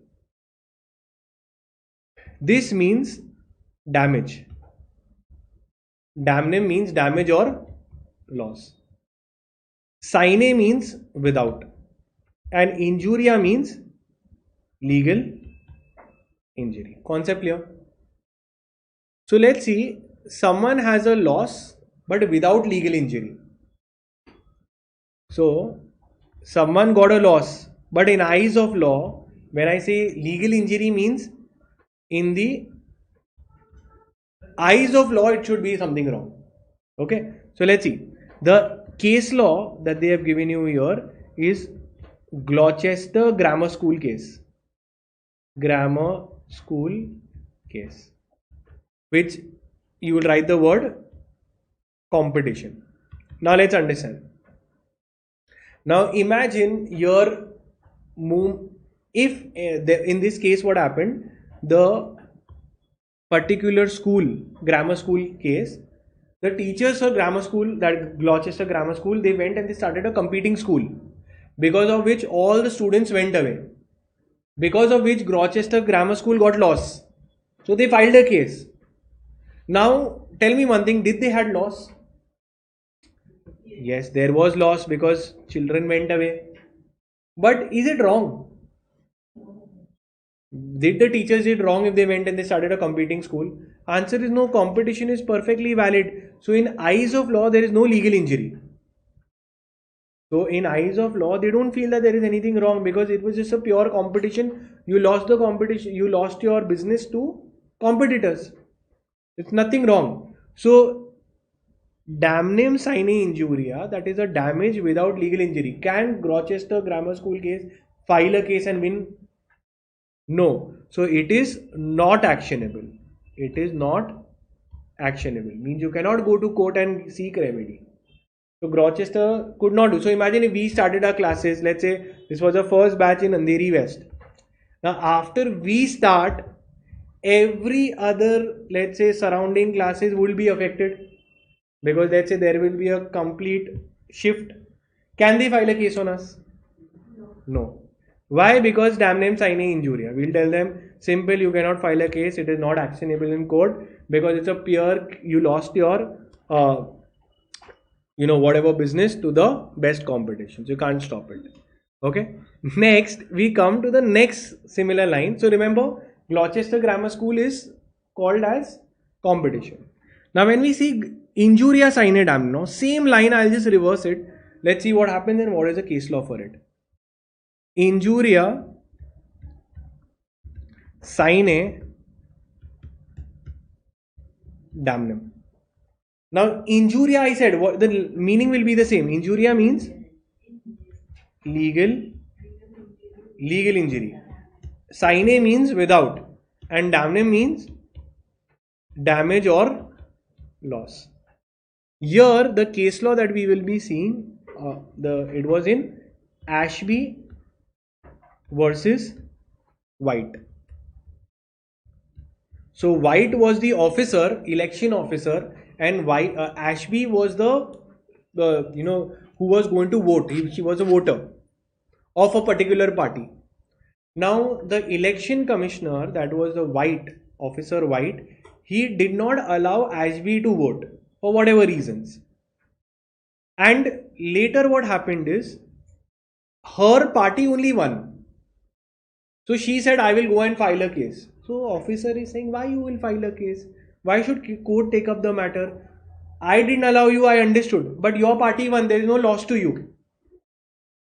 Because your party won as it is. So is there any loss to you? If you see, actually there was no loss because party only won. But will it be taken up in court according to you?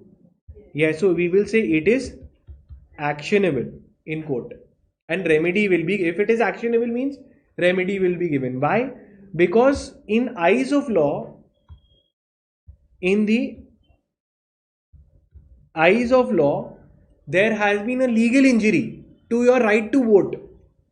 So your right to vote was affected, even if there was no loss to you, but your right was affected, and in eyes of law it is something wrong, so it will be actionable. Concept clear? Yes or no? Yes. Now we'll be doing your kinds of torts. Now very, very important, you have to understand kinds of tortious liability, means kinds of liability under torts. So there are essentially three kinds of liability. Now pay attention. Okay, all three concepts you should know properly. So we are seeing the liability. Now liability could be of three kinds. One is your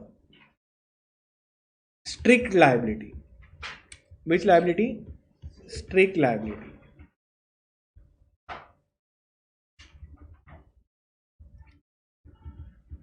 Now in strict liability, I will tell you also what it is. It is called as no fault liability. What it is called?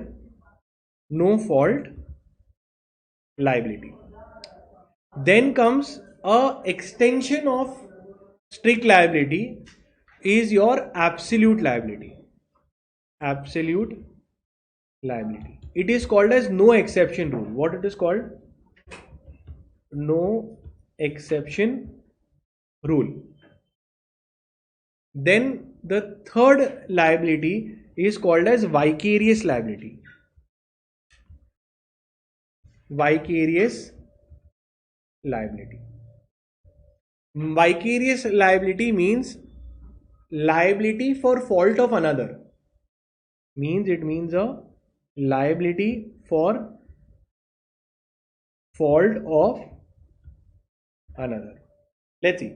In strict liability, it was the case law which was, you need to know the case laws also. So it is Ryland versus Fletcher. Ryland versus Fletcher.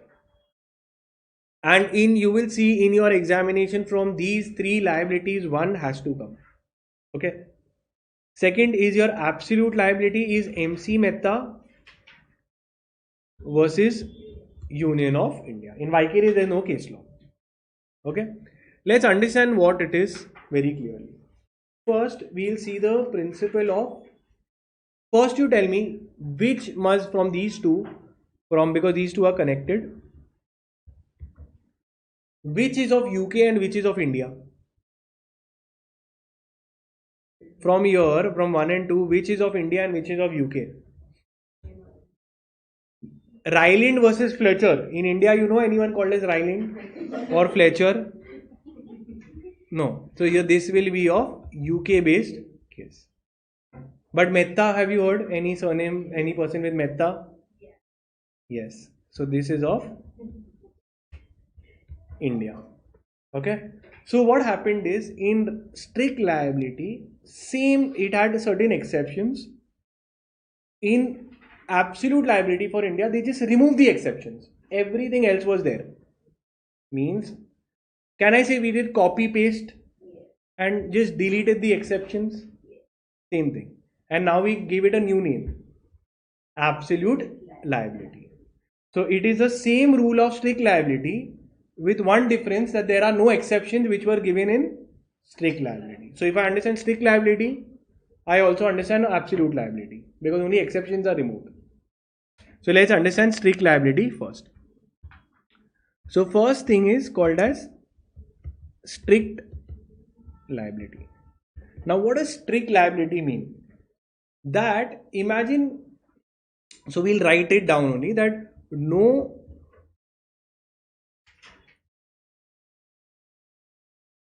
so strict liability we'll see.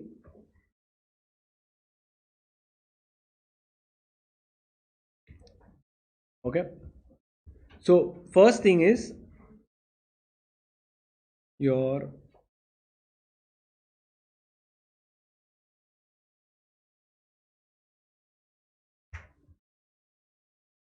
sure. We'll write it down. You can write it with me so it gets done. Okay. So first the conceptual part. So first thing we'll write about the details. Okay. So introduction. In these headings you write because it's an important thing you will come to know. Introduction. What is strict liability? So strict liability states that if any person gets any dangerous substance or thing or animal, gets it at its own peril, gets it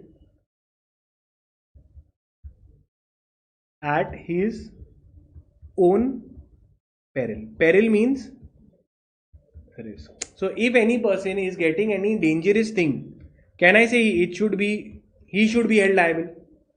If I'm getting dangerous firecrackers, if I'm keeping dangerous animals, so don't you think I should get it at my own risk? Because if it escapes, so if it escapes,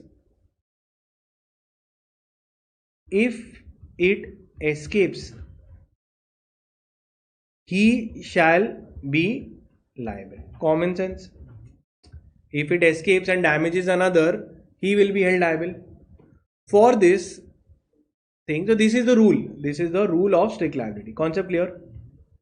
That if you get any dangerous thing, let's say I get any dangerous firecrackers and I keep it, and it escapes and causes loss to another, so obviously I will be held liable.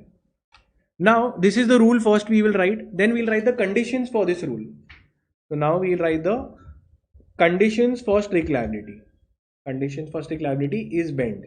B-E-N-D. How many? Bend. Okay. Bend is he should have brought the whatever dangerous substance or thing should be brought by defendant. I'll filing a case that this guy got the dangerous substance, so he should be brought by the defendant. That dangerous substance, thing or animal should escape. Okay, and it should be dangerous, right? It should be dangerous and it should be non-natural use of land.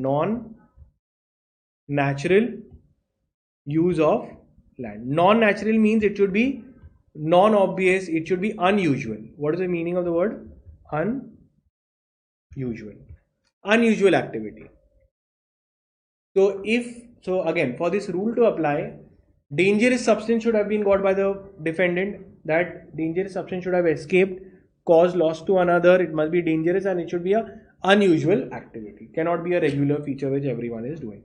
So for this, they have given the case is Ryland versus Fletcher. Understood?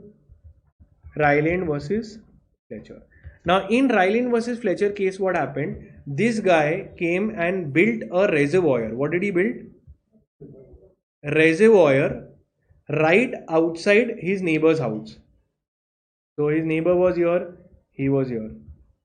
This guy appointed a independent contractor. He appointed an independent contractor to build the reservoir.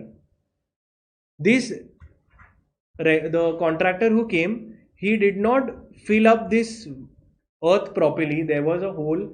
He should have filled it with mud, but he filled it with wooden shafts. Wooden shafts are nothing but wooden planks. Water passed through the wooden planks and destroyed the property of the plaintiff. So his property was destroyed because all the water went in his house. So will he be happy or sad? Sad.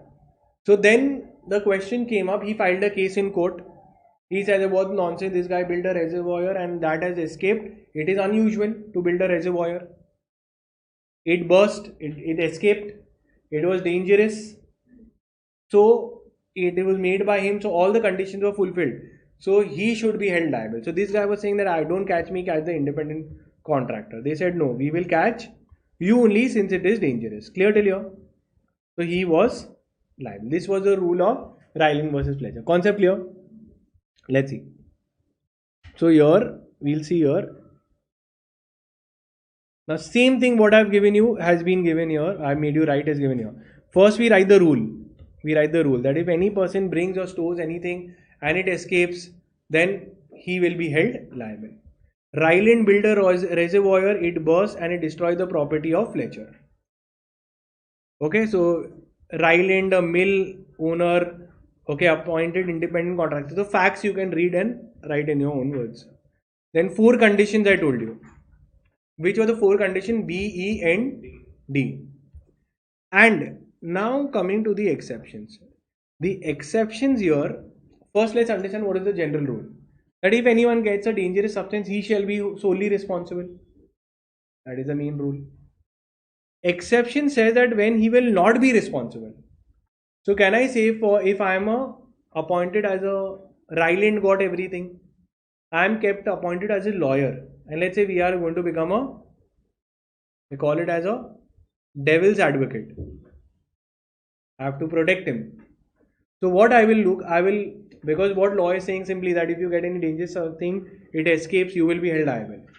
But there are some defenses given. So don't you think I'll look at this? Defenses. In these cases, these are defenses that a lawyer will take up for his client. That listen, it is not natural use of, it is natural use of land. Everybody is doing it. I'll try to break. Second, I will say that guy has agreed, plaintiff has agreed. So in all these cases, defendant will not be liable. So defense is for defendant. So I will say a few things that listen, a third party has involved, third party was involved, statutory authority means government has told me to build the dam, the reservoir. So government will not be held liable because it is given as a statutory duty by court. Act of God, if there's an earthquake, volcano, any kind of thing, tornado, what else you know, natural calamities, tsunami, pandemic, any kind of lightning has come. So anything I would try to fill myself into these categories and then I will escape from liability, and I'll say escape due to plaintiff's own default. The other side only I will blame. So first I'll say other side default, I'll say other side consent, I will say third party responsibility, I'll say government has done it, I will say God only wanted. So all these are the defenses. If these defenses are taken, will the defendant be liable? No, I will not be held liable because I will say it is natural use of land, consent was given, etc. So what happened? Now we are coming. So we are done with strict liability. Now understand with respect to your absolute liability. Now in absolute liability, what happened? There was a case of Bhopal gas tragedy. Have you heard? Bhopal gas tragedy. So in India, Bhopal gas tragedy happened. There was an earthquake. It was not well maintained. The leak happened. Okay, there was Union Carbide Corporation, and because of that, a very lethal gas called as methane isocyanate was released, and multiple people died. So under the strict liability, don't you think that person will be held liable? That how you got methane isocyanate in such a densely populated place? You bought it, it has released, caused damage, you will be held liable. So the lawyers came, the lawyers will say act of God. Anything used to happen, act of God. Exactly after 1 year, another leak happened called as oleum gas leak. There was another dangerous gas called as oleum gas, and in that also people died. Again there was an earthquake, and because of that there was a release. So as a lawyer, devil's advocate, what will I defend? I'll take act of God, because this is beyond the human control, earthquake, etc. So every time they should take this defense and try to escape the liability. So law said, then they said that in our absolute liability in MC Mehta versus Union of India, that for India we'll have to understand that there are many devil's advocates. We don't want that this defense should be given. So they deleted this part called as no exception rule. So Justice Grover, he went through this entire thing. He said we don't have to apply the same court case of UK case. We can modify as per Indian requirements. And in Indian requirements, we feel that these defenses should not be given. So today, if anyone is dealing in any dangerous substance, they will be absolutely liable without any exceptions. So now they get scared that, listen, if anything happened, I will be held liable. There's nothing else, so let's put it in a village. Let's make it earthquake proof. Let's make it multiple protection proof. Because I can't claim defense only. Right? So this is there. So have you understood no exception rule also? It was in which case? MC Mehta versus Union of India. Okay. The court has said that, enterprises now dealing in hazardous have a non-delegable duty to ensure that there is no harm. Okay. Now we come to the next one, is called as vicarious liability. Vicarious liability, what did I tell you? It is a being liable for fault of another, right? Let's say if a child has taken a rocket and it has, lit up the rocket and it has gone and gone in someone's house and destroyed it. Child will be responsible or parent? Because sometimes it was not my fault, but I'll be held liable for fault of another. Commercially, we look if an agent has done something wrong, who will be held liable? Principal. Because whose work it is? Principals. Who appointed the agent? Who is in a better position to pay compensation? So that is why we say there is a maxim called as respondent superior. Let the superior be held responsible. So it is being also stated that if someone does an act through another, it is considered act of self. If I do a work through another, it is deemed that it is my work only. So even master servant. So if the servant has done something wrong, he has banged the car, driver has banged the car, who will be held responsible? Master will be held responsible. Similarly, if one partner does wrong, we have studied this, that in Partnership Act, all the partners will be joint and severally liable for their other act. So even the other partners can be held liable. If the contractor has done something wrong, who will be held liable? The principal, right? Whoever has appointed him. Principal will be held liable. Only when it comes to independent contractor, then we will see that if it is dangerous, if yes or no. Let's say if it is a dangerous thing, then for dangerous thing we have strict liability applicable. So who will be held liable? Principal will be held liable. But if an independent contractor is appointed and not a dangerous thing, then principal is not liable. Independent contractor is liable because he is independent. Right? So this is the rules. Now we look to parts of torts, which are torts or wrongs to personal freedom, safety, etc. Now they are talking about wrongs. We are understanding which are the different kinds of torts. So torts are, if imagine someone was irritating you, saying that you will not clear, exams are very difficult, too many amendments are there, paper will come very tough, this time paper will be the toughest, results will be the toughest, correction will be the toughest, and the center in which you're going is also going to have the worst. All the smart students are going to sit inside, so your paper will look bad. Okay, and the corrector also who is going to come in is going to be short-tempered, who just has a problem with his wife and he wants to remove his frustration somewhere. What will you do to that person? Slap him. If you slap that person, okay, maybe double slap that, okay, or double slap you give that person, so he can file a case on you for battery. Simple point, battery means what? It is a use of force without lawful justification. Lawful justification. That is called as battery. So battery simply means hitting someone. So you have touched the person. There is a physical contact involved. Now let's say assault.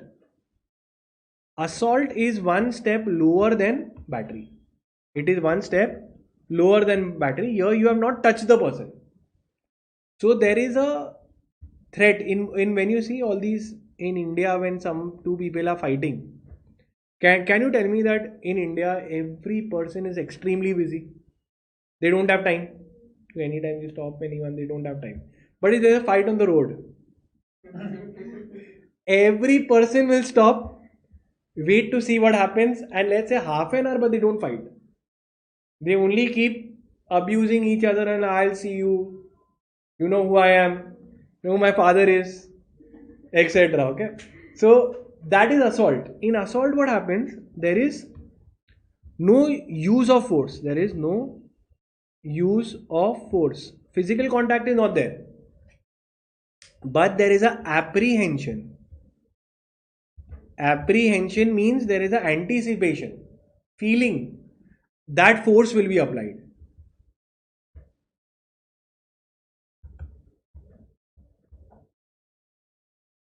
Let's say you had gone to a relative's house and a small child has come and taken your phone and threw it on the ground. Wouldn't you threaten the child? I'll throw you out of the window next time you do it. Common sense. So that is a case of assault. Did you touch the child? No, it's a simple threat that battery will be committed. If you do it again, battery will be committed. This is called as assault. Next is called as bodily harm. What does bodily harm mean? A bodily harm means a statement which causes a physical harm to the plaintiff. I just make a statement and he will have bodily harm. Imagine a blind man is there and he asked me that should I go ahead, and I can see that there is the car is coming. I plan it properly. I said now you go ahead. And the car has hit him.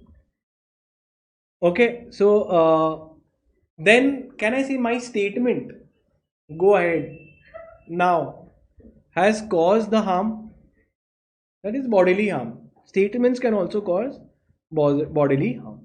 Next is false imprisonment. Now false imprisonment means what? There is a total restraint on a person without lawful justification. If imagine my favorite actor has come. Okay, I'm extremely happy, but imagine a person who is a psycho fan. He's a die-hard fan to an extent that he can act mad.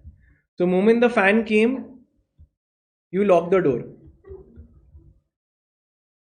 You lock the door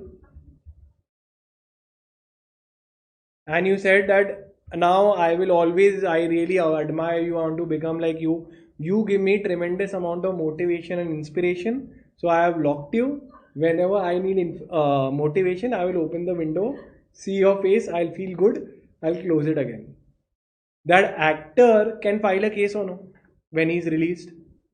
He will file a case of false imprisonment, that he was totally restrained from all directions and without lawful. Is this fine that I block someone for motivation? No. So it is without lawful justification. Doesn't make sense. So that is called as false imprisonment. Next, if we see malicious prosecution. Okay. Now malicious prosecution means what? If there was one guy, we simply stated that he steals people's mobiles. He steals phones. Okay. Now once we do that, and because of that someone could not find a phone and filed a case on him. So what happened is, let's say this is Mr. A, Mr. B, phone was lost, he filed a case on him.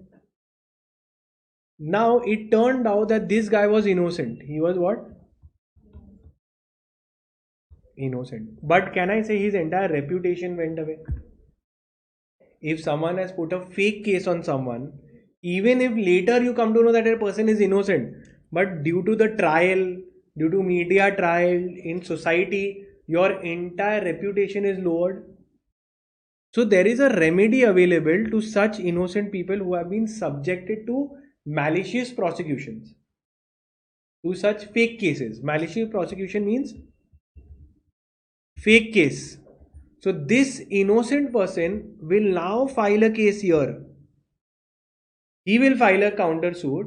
He will file a suit later that because of that fake case, I have lost reputation, respect, my job, and now I want compensation.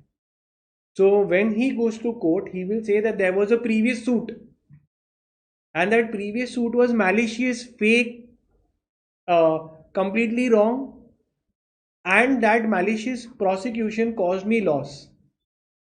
So now I am filing a case to get compensation. So this is called as a malicious prosecution. This malicious prosecution case is filed by the innocent party against a previously instituted case which has caused him loss and damages. Understood? So for here, what is the condition that is there for this? First, there must be a prosecution initially. Yes or no? There must be a case. That case was without lawful justification. It was just a fake case. A person purposely did it. That person acted maliciously. That person purposely filed. He knew I was innocent. He just filed a fake case to damage my reputation. That case terminated in my favor. So now the plaintiff here can file damages, and that case, was in my plaintiff's favor. So now I'll file a case to get damages. Clear till here? Now exams for June 20 or whatever, for your June or December exam, if I tell you it has been preponed just by 1 month, and imagine there are some panicky students, before even letting me finish the entire sentence, you think something can happen to them? Yes. So that is called as nervous shock. So nervous shock is not a physical injury. It's a mental injury. Mental injury. There's no impact. Mental injury, mental trauma, because of which someone can fall ill and go in the hospital. Emotional disturbance, so they can file a case. So imagine pranks would come here. You call up someone and you give a prank call, and that person could not take the prank and fell in the hospital. So then they can file a case on you or for damages for torts. Now we come to defamation. Defamation is a attack on a person's reputation. Now how do you define defamation? Defamation is a false statement. So first it has to be false. False statement which lowers a person's reputation in the society. Which lowers person's reputation. Clear till here? Now lowers a person's reputation, so then it's a false statement, so he can file a case and get remedy. Now this could be of two cases. One is libel and the other one is slander. Slander is by pure words. There is a pure exchange of words that is there, that maybe just by words someone has given a false statement. The other one is libel. Libel is where it is in some permanent non-transient form. When I say non-transient means what? It is non-temporary. It is a permanent. Like maybe someone has made a video, or someone has made a cartoon, or someone has written a news article. All of these are permanent in nature. You can see it's not just mere words. So that is libel. So can you tell me in courts which will be given remedy more easily? Libel, because there is you can show them this is the video that is there that he has said these statements. So for the court, the evidence is in place. Slander is like he will say I didn't say. Now how will you prove it when there is no proof of it, right? So slander is there. Then comes remedies under torts. Now, what are the remedies under torts? Very simple: judicial and non-judicial remedies. Judiciary means who will give you the remedy here if there is any wrong that has happened. Remedy will be given. When the court gives remedy, court gives remedy, it is called as judicial remedy. Non-judicial remedy means out of court remedy. Court has not given you, you have yourself taken the remedy. For example, self-defense. Out of court remedy. Okay, in court we can ask for injunction, we can ask for compensation, damages, we can ask the court to please restore the property. So when the court does that for you, injunction is a temporary halt or an order. Now let's see extrajudicial remedy. What a extrajudicial remedy is that the person doesn't take the help of court, he does it by himself. So first is self-defense. The second is, you can, if someone is trespassing on your property, walking on your land, you can stop the trespass. If someone has entered in your land, you can re-enter on the land. If someone has taken your goods, you will take the possession of the goods back. Abatement of nuisance. If there is a nuisance, for example, someone is playing music very loudly, so you can stop the nuisance yourself. Abet it is stop the nuisance. You will go and remove the plug. You will go and tell them to stop. Clear? Then we see your distress damage feasant. Okay. Now let's see what is distress damage feasant. Is an occupier may lawfully seize any cattle which are there. Okay. So let's see. This, it sounds very complicated. Distress damage feasant, it simply means to seize the animal till your dues are recovered. Now this thing from a point of a villager, when you have these kind of animals that have come up and eaten up the crops, what remedy you have? You can seize that animal and tell the owner that you have to give me so much money, otherwise I'll keep it seized. Or you can simply keep that animal till your money is recovered. Make him work. Make the animal work. Understood? Now, very important part is your vicarious liability of the state. Mark it as important. Vicarious liability of the state. Vicarious liability we are done. What does a vicarious liability mean? Fault of another. Means if the driver is doing wrong, who will be held liable? Master will be held liable. So the boss will be held liable.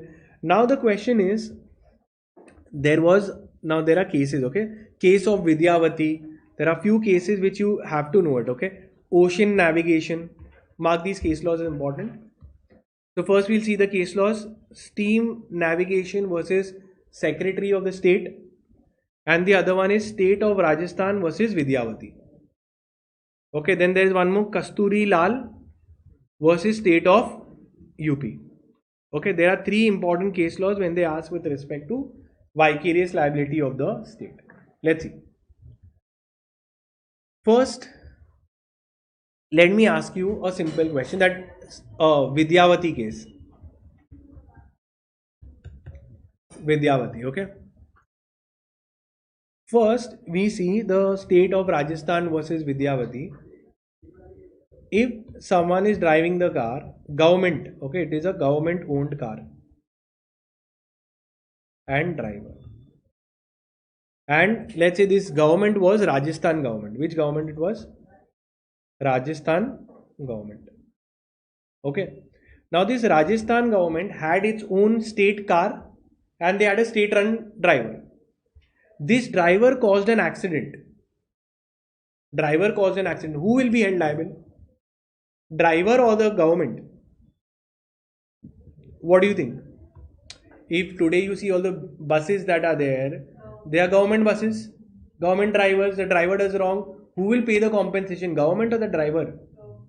Obviously the driver can as it is not pay, right? So they will always held the master liable.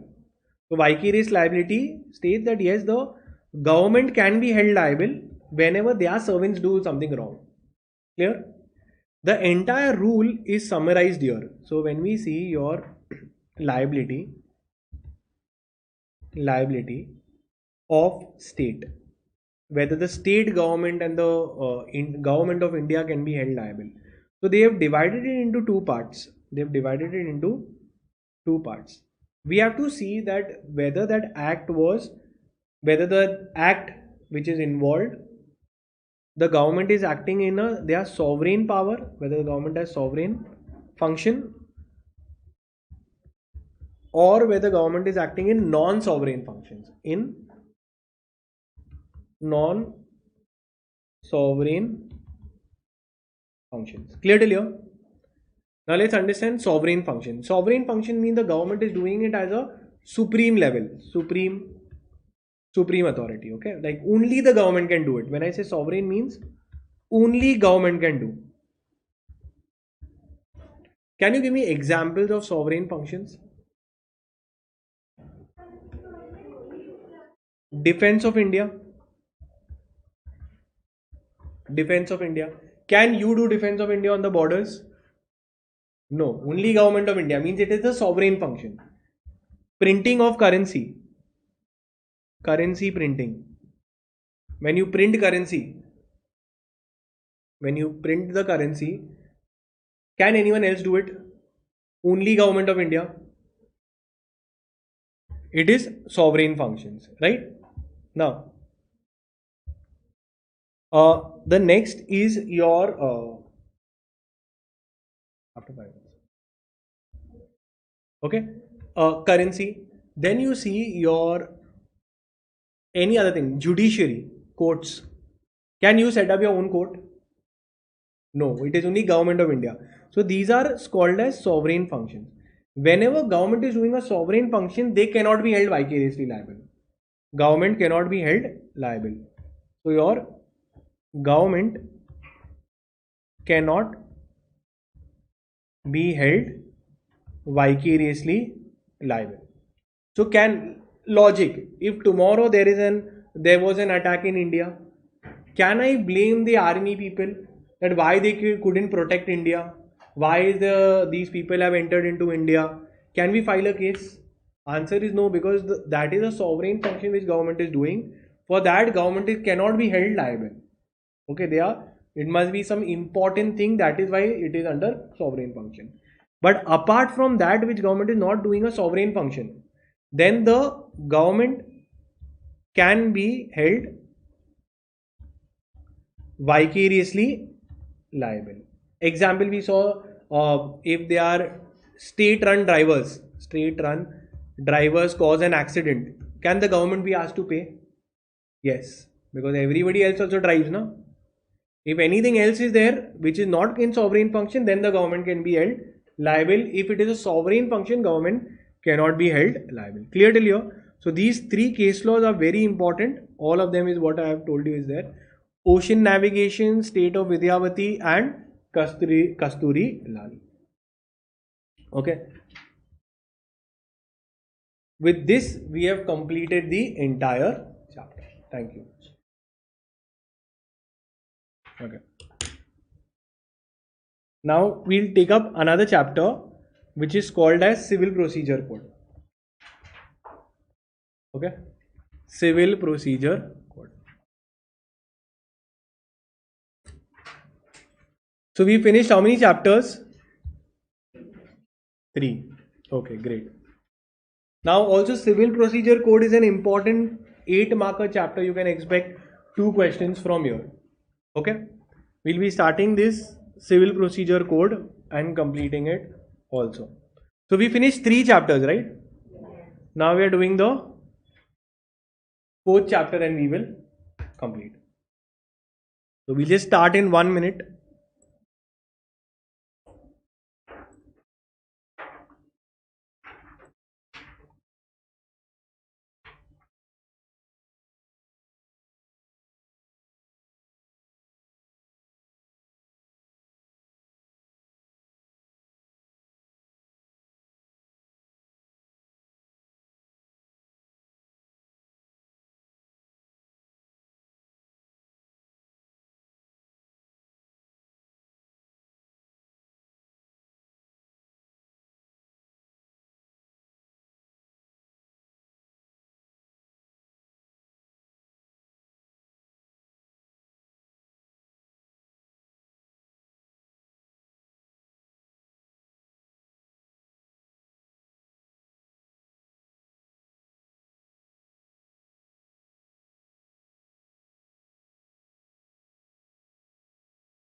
Okay.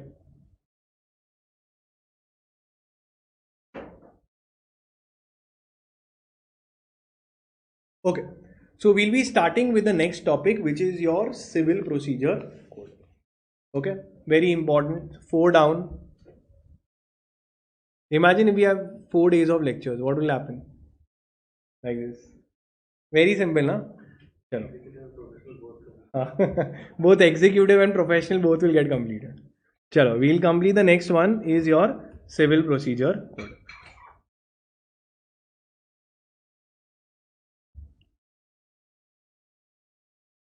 Hi, so we'll be starting with our chapter which is called as Civil Procedure Code 1908. So what is exactly the Civil Procedure Code? It is the procedure to be followed when there are civil cases. So let's say there could be property matters, there could be other any kind of civil matters. So what is the procedure to be followed? I have to look at the Civil Procedure Code. So it is a procedural law with respect to civil cases. Clear till here? Now, there are three important things that multiple definitions, etc. that is there. So the thing, and all of these they ask, almost all the parts of the chapters have been asked. So first is what is the judgment, decree, order. Now when I was actually interning that time, one of the lawyers, they asked me that what do you mean by a judgment. So similar to what you would have answered, a judgment is the decision of the judge. Decision of judge. But he said no, there is something more, that a judgment is not only a decision of the court judge, but two more things. One is, and the reasons thereof. Reasons reasons thereof. Okay, so reasons thereof is, when you look at a judgment copy, they don't simply tell you that who's right, who's wrong. They give you a detailed 16-17 pager that why the judge has arrived to that conclusion is equally important, and how he has arrived will be on the degree, on the decrees, on the grounds mentioned in decree and orders. Clear till here? So this is a proper definition of a judgment. What is decree and orders we will see. So first, a judgment is given under section 29 of the Civil Procedure Code. It means a statement given by the judge on the grounds or on decree or order. So again, now what I have told, it is a statement of the decision given by the judge. First part, what we had told. But it is based on the decree and the order. Now what is decree and order we will see next. So thus a judgment is the grounds, the reasons how the judges arrive to a decision. Is the concept clear? Now we look at two things called as decree. What do you mean by the term decree and a order? So first, very simple thing, section 2 subsection 2 of the Civil Procedure Code will define a decree. So let's see. A decree, let's see. A decree. Okay. Now we are understanding the decree. What is under which section it is given? 2 subsection 2. Now imagine there is, I'm just taking two examples of two girls. Okay. Now this one girl has put an allegation on the other girl. Okay. Allegation, she has put that this girl is has copied my notes, she has done this, and she has done. You think this other girl will keep quiet? She will give 3 allegations that you remember in 1947 you did this wrong. You remember 1948 with me also you did the same thing. I never said anything that time. So now this will go on. Now can I say that in a particular case there are multiple things to be decided? In this case, how many allegations are to be decided? 4. So they have to decide 4 allegations. So when the judge will come in, the judge will have to decide. So he will put down, allegation 1, and both the parties will start giving their arguments. Allegation 2, both the parties will start giving their arguments. He will decide each matter individually. Third, he will decide. Fourth, he will decide. So each matter has to be conclusively determined. So when that is called as a decree. So now do you think that the judge is kidding, or it is a casually he will say, or it is a formal expression of the court? The court is in the formal expression of the court has conclusively determined a matter in controversy. What were these allegations? What is the technical language? A matter in controversy.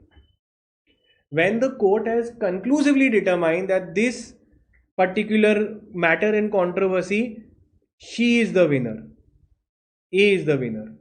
In B, the court will decide B is the winner. In C, they will decide B is the winner.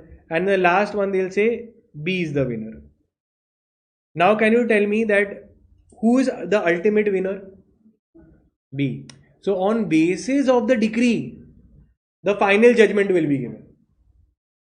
Understood? So, here we will see that what is decree? A decree is a formal expression. Judge is not casually talking. Formal expression of the court of an adjudication. Adjudication means a court. Where the judge conclusively, formally, finally decides rights of the parties, that who was right, who was wrong. Okay, with regards to all or any of the matters in controversy. If there's only one, then it is over. Okay, and it could be either preliminary or final. So initially, also court can give a preliminary order. Initially, I feel he's right. Maybe let me hear all the other evidence, then I'll give a final order, final decree also. So preliminary decree is also there. Final decree is also there. So in the start, who I feel is right, I'll also tell. And then after hearing the detailed arguments also, I'll tell who is right. Is the concept of decree clear? So decree is a formal expression which conclusively determines the right of the parties with respect to all or any of the matters in controversy, and it has been given during the adjudication, that is the judicial process. Clear till here? Now the person who wins the case is called as a decree holder. The person who wins the case is called as decree holder. Would you want to be a decree holder or no? Decree holder or no? Yes.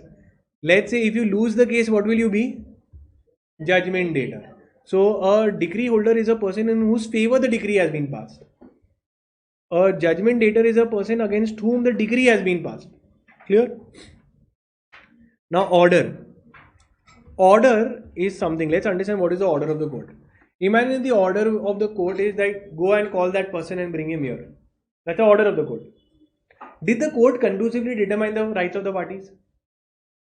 I'm just saying bring the copy, bring that person. That's an order of the court. If imagine there is a handwritten love letter that the boy has written to the girl,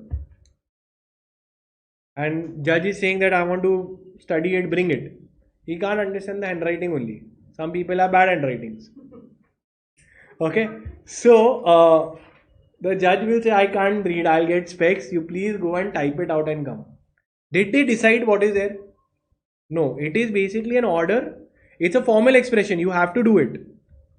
But it does not decide the rights of the party. It does not dispose of the suit or any of the decree. Another thing could be an Chinese MOA is there, Memorandum of Association. And court is saying that, get this MOA converted into English because I can't read Chinese. Right? So that is there. So it's an order of the court. What is the difference between order and decree? Very simple. Which both of them are formal expressions. No, judge is not casually talking.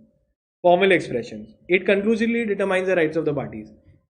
A decree conclusively determines the rights of the parties, and order does not. Right? Normally, since decree is deciding the rights, you will go in appeal. So it is always appealable.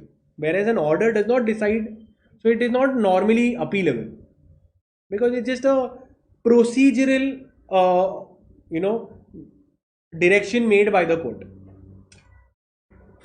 Now we come to interlocutory order. So one of the examples of interlocutory order is one of the types of orders is an interlocutory order. Now you tell me, when we did, order is a formal expression of court. Yes. Does it conclusively determine the rights of the parties? No, it does not decide the rights of the parties. It's just a procedural direction. Let's take an example of order is an interlocutory order.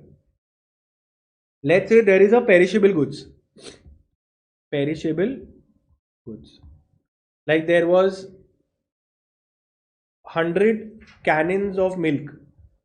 Tetra packs were there. This guy was saying it is mine, the other guy is saying it is mine.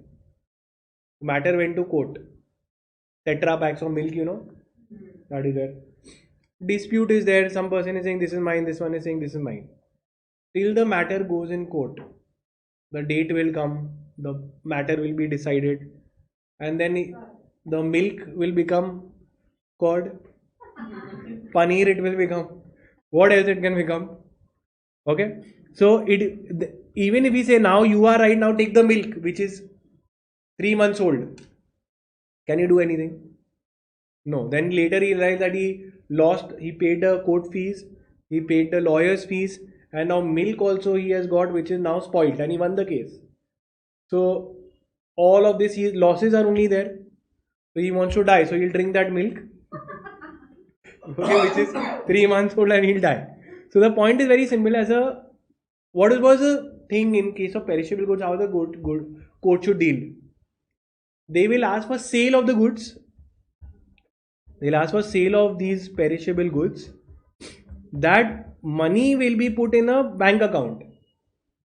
And then whoever wins the case, decree holder, then we will give that money to that person. So a interlocutory order is a power for interim sale. It doesn't decide the rights of the parties. We're just asking that please sell these perishable goods, because till the case is decided, the perishable goods will be decayed, or it is subject to speedy decay and natural decay. That is why you should sell it off. We have done cause of action. Cause of action means the cause of action. Why are you filing a case in the court? Because there must be two things. There must be a right, and that right must be infringed or violated. If your right is violated, which will give rise to your cause of action, means it will give rise for reasons for filing the case. Reasons for filing case. Clear till here? So reason for filing case is called as cause of action. Now we see jurisdiction types. Now jurisdiction means what? Jurisdiction means every authority will have a power, and that power will have limitations. Territorial jurisdiction means only in a certain area only I can operate. Monetary jurisdiction means only till this much money I can take up the matter. Okay, subject matter jurisdiction means only with respect to that subject matter I can take up. So these are the types of jurisdiction. Let's see. First one is subject matter.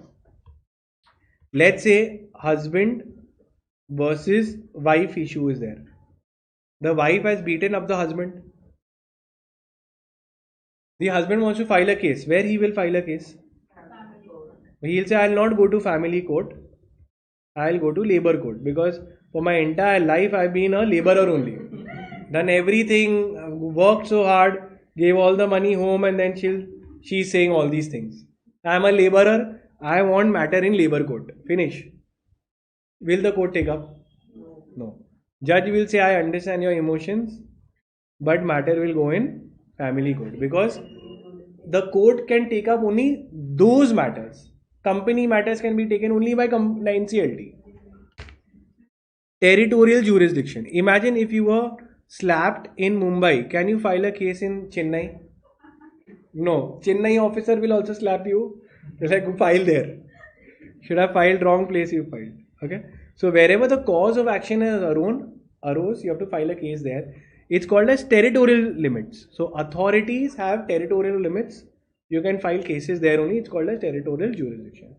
Jurisdiction over persons. Now, foreign rulers, governments, etc., they cannot be subjected to the lower courts for matters which are very, with respect to certain government who are holding government posts or foreign rulers who are coming. That goes in a top level court, doesn't go to lower level court that it would be there.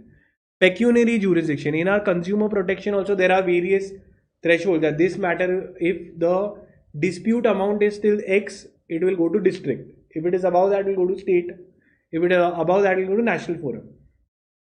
So that is pecuniary jurisdiction. Pecuniary jurisdiction means related to money. Concept clear?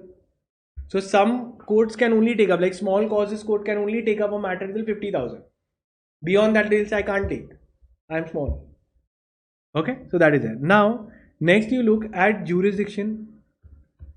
Jurisdiction can be classified into original jurisdiction, appellate jurisdiction, original and appellate jurisdiction. Let's understand other classification. Original means matter can be first taken up there.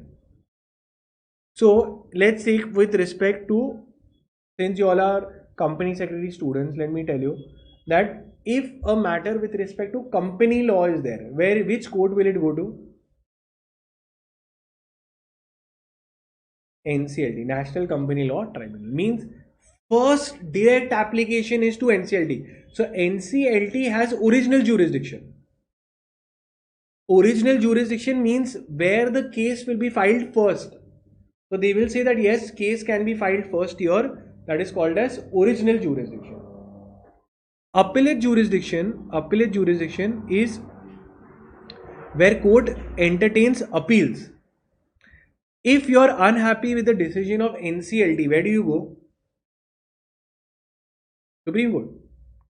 NCLAT. So here you have, this was under section 408. This is under section 410. Okay, so NCLAT. NCLAT is your National Company Law Appellate Tribunal. Now imagine, can I file a case directly in NCLAT? NCLAT will say I am an appellate tribunal. I have only appellate jurisdiction. I can entertain only appeal which has already been decided by someone else. So I can't take up the matter. So NCLAT doesn't have original jurisdiction. It has only appellate jurisdiction. High Court and Supreme Court are the two courts which have both original and appellate jurisdiction. Means High Court and Supreme Court can directly also cases can be filed there, and even appeals can come here. So writ petitions go directly in High Court and Supreme Court. So they have original jurisdiction. And even appeals also come, so that is called as appellate jurisdiction. Clear till here? Now two very important doctrines which is called as your doctrine of res sub judice, which is section 10, and doctrine of res judicata, which is your section number 11. Okay, very important, repeatedly asked exam question. Now what happens, understand, if a matter is ongoing in Delhi High Court, should Mumbai High Court take up the same matter? Common sense, they will say that there will be a duplication of cases. One. Second is the res sub judice said that the second court should not take up. If a same matter is being filed in an Indian court and it is pending, because it is pending and that court can file this. If imagine hypothetically the second court also takes up, they say no, let me also take up, and both the courts pass a judgment, and possibly both, because they are two different judges, one is in that state, one is in this state, they both pass two contradictory decisions. Don't you think there will be a conflict in decisions? So court said that should not happen only. So simple, this line is direct, that no court shall proceed with the trial if the matter, okay, is pending in an Indian court, which is exactly substantially the same between the same parties litigating under the same title, means plaintiff defendant, here also plaintiff defendant. So let's say if A has filed a case on B in Chennai. Now he'll say, wait, I'll file for the same subject matter same parties, same title, A and A files the case in Mumbai also. Will Mumbai court take up the case? No. Mumbai court will say that we are going to exercise the doctrine of res subjudice, that we cannot take up the case since it is pending before the court. Clear? Okay. If it is pending before foreign court, you can take up, because it clearly says that it should not be pending in an Indian court. Clear? Now let's look at res judicata. Now what is res judicata? Section 11. Res judicata. Res judicata is that no person shall be vexed twice. Means no person should be punished for same act twice. Okay, let's understand what it says. That if a matter between A and B has been filed in Mumbai, and Mumbai court has passed the judgment and that person has been punished for the same act, can you file in another? Now you say, now I made you punished, I punished you in Mumbai, now I'll take you in Chennai, and Chennai I'll also punish you for the same act. Then I will take you to Jammu Kashmir, then I will take you to Madhya Pradesh for same thing. It's like one person, how many times will you beat me? The law says that no person should be punished twice for the same offense. No person shall be vexed twice for the same offense. Clear till here? Now, when I say same means what? The matter which is there, the issue should be exactly same in the previous and the later case should be same between the same parties litigating under the same title, and it has been heard and decided. That first court must have completely decided and closed the matter. Then the second court will say that already he is punished. How for the same act I'll take it up? So here it is, what is the logic? That there has to be an end to litigation. Right? No person should be harassed for the same thing twice. And the court's time should not be wasted. Now what is the difference between res sub judice and res judicata? One simple, I'll say the section numbers. What is res sub judice section number? Section 10. And what is res judicata? 11. Now my question is, in one case the matter is pending and the other court should not take it up. Which is that? In sub judice. Sub judice means matter is pending in one court, the other court should not take it up. In res judicata, the earlier court has decided and punished. It has been closed. So res judicata means the previous court has decided. So is the matter pending in res judicata? No, matter is filed, court has punished, and now for the same act you want to file a case in another court. That will not be allowed. Clear? Then again, very important, again repeatedly asked, difference between set off, counterclaim and equitable set off. Market is important. Set off, counterclaim and equitable set off.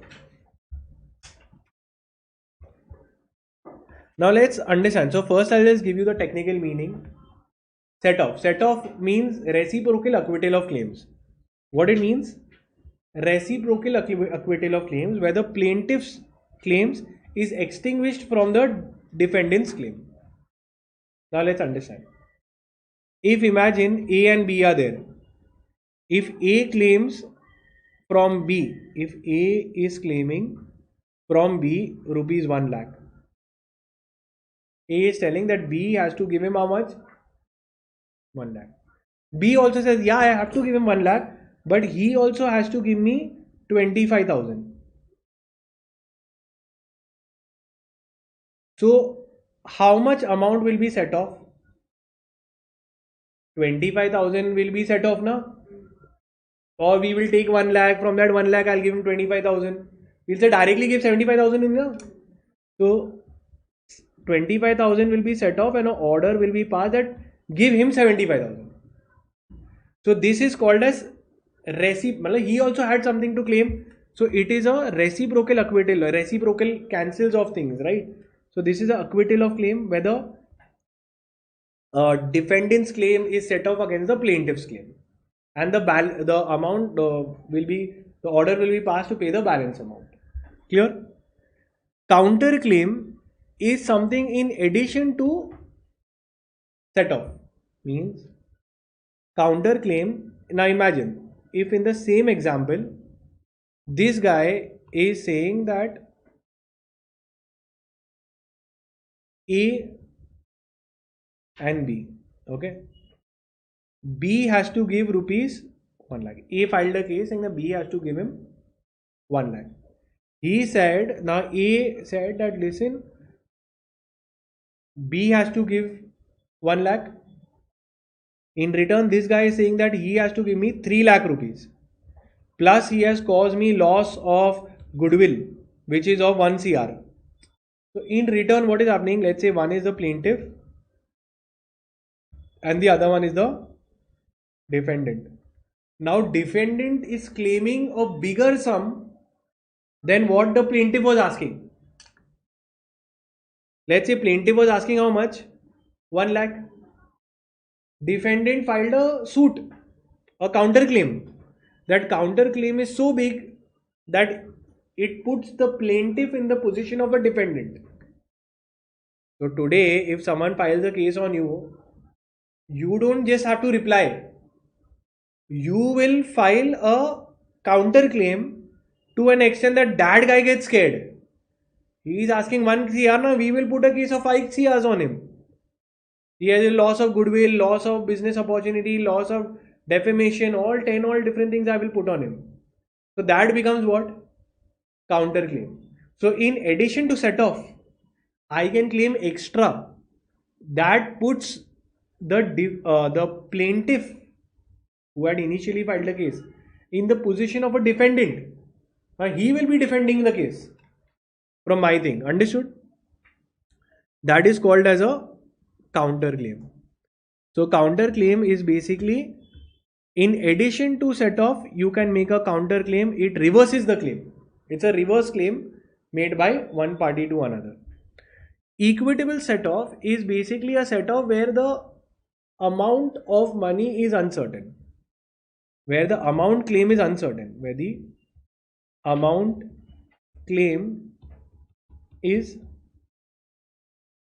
uncertain sum of money. So I am asking for set off. So in set off, for example, someone is saying that I have to pay him 1 lakh rupees. I say, yeah, I have to pay him 1 lakh, but he also has to pay me. So they say, how much he has to pay you? I say, I don't know exact amount. We'll have to compute. Court will compute. So when I say that, am I giving the exact amount how much he has to give me? No. Here I am claiming, but I don't know the exact amount that court will decide, etc. Computation is to be done. So that will be called as equitable set off. So when the amount is clear, it is set off. When the amount is undecided, uncertain till now, it is equitable set off. Then comes temporary injunction. Now understand what is the meaning of temporary injunction. And interlocutory orders is the same, okay? So we see temporary injunction. Now injunction ideally means, let's see the word injunction. Injunction means, injunction, first we'll understand the word. Injunction is an order of the court. Order of court. What is injunction? Order of court. Directing a party to the case to do or not to do something. Understood? Not to do something. Concept clear? So it is an order of the court where the court is directing that do or don't do something. For example, I will say please employ him back is a to do. If I say don't build one more story, floor, that is not to do something. Okay. Now this could be preliminary or it could be final. It could be either preliminary or it could be final. When they say preliminary means it is a temporary, or final means it is a permanent. So injunction could be either temporary injunction or it could be a final injunction. Temporary injunction can also be called as preliminary injunction, and final injunction can also be called as permanent injunction. Now what is this temporary and final? Here in the beginning of the case, on prima facie evidence, hearing, if they pass an order in start of case. See, if imagine in the beginning of the case, I have to decide now who is right, who is wrong. So in the very beginning of the case, I say that this party seems to be right. I will pass a preliminary order in his favor. But it is not final. Final will be after I hear all the parties, then I will give a final order. So final order is permanent. It doesn't change because it is at end of case after hearing detailed orders. So let's take for example, there is a case between two brothers. One brother has possession of the house, the other one is saying that this house should belongs to him. Now court will see that initially now what I should do, matter will go on for 12 years, 30 years. Till that time what we should do? So then they will have to pass a temporary or till the final order is given, what should be the status? That will be a temporary or preliminary injunction. Clear till here? Because till the final is given, they have to decide something. Then when a court wants to call someone, do they do a WhatsApp call, full call, or they will send a summons? So if the summons comes from the English word to call, similarly the court can also call either the document or a person. Now how does the delivery of summons come? Do they send a WhatsApp message, a letter? No, they send through a registered court or a court appointed officer. What do they do? A court officer will come with the summons copy. Concept clear? Now where, like for example, if someone has filed a case, then for the defendant, the court will say that please go and send this summons to him, tell him to appear on so and so date, these are the allegations, tell him to come well prepared. That's a summons. Now if that person tries to avoid the summons, because nobody wants to be called in court, so they'll say I'm not there at home, I'm not this, that, etc. So once they will send a summons, second time if he is still not available and the court is satisfied that this person is trying to evade the summons, then they will try to stick the summons on the door, on a conspicuous part of the entrance where it is clearly visible of his residence. So that cannot be served, then they will fix it on a conspicuous part of the house, a very prominent entrance point they will stick, and it is a deemed delivery. What it is? Deemed delivery, that it has been delivered to him. This is called as a substituted summons. Substituted summons means you just stick it, it is deemed that he has got it. Clear? Now let's say if he still does not come in court, we gave the summons, he was not taking it, he was always avoiding the summons, he has shifted his house purposely. So then what we do is, we'll pass an order in presence of one party only. When he's not present also we'll pass an order. That order is called as ex parte order. What does ex parte order means? An order after hearing only one party, because the other side didn't come only. So order basically in presence of one party only is called as ex parte order. Tell me that other person will be sad or no? He got an opportunity but he didn't go, but an order was passed against him. So now it comes that what remedy does he have?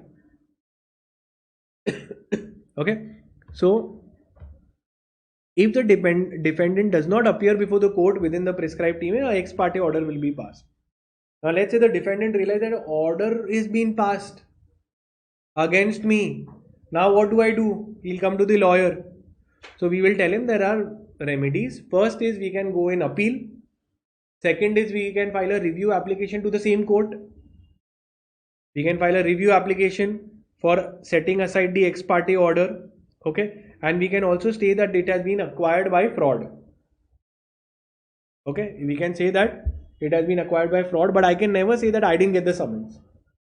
because summons is deemed that you've got if they stuck it on your house. Okay, then we come to a very, very, very repeatedly asked question, which is reference, review, revision. Okay, reference, review, revision. Market is important. Now let's understand what is reference, review, revision. First, okay, we'll understand what is reference, review, and revision.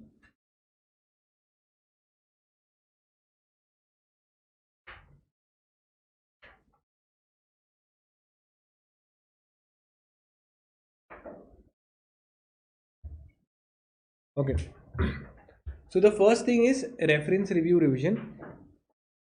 Is that one?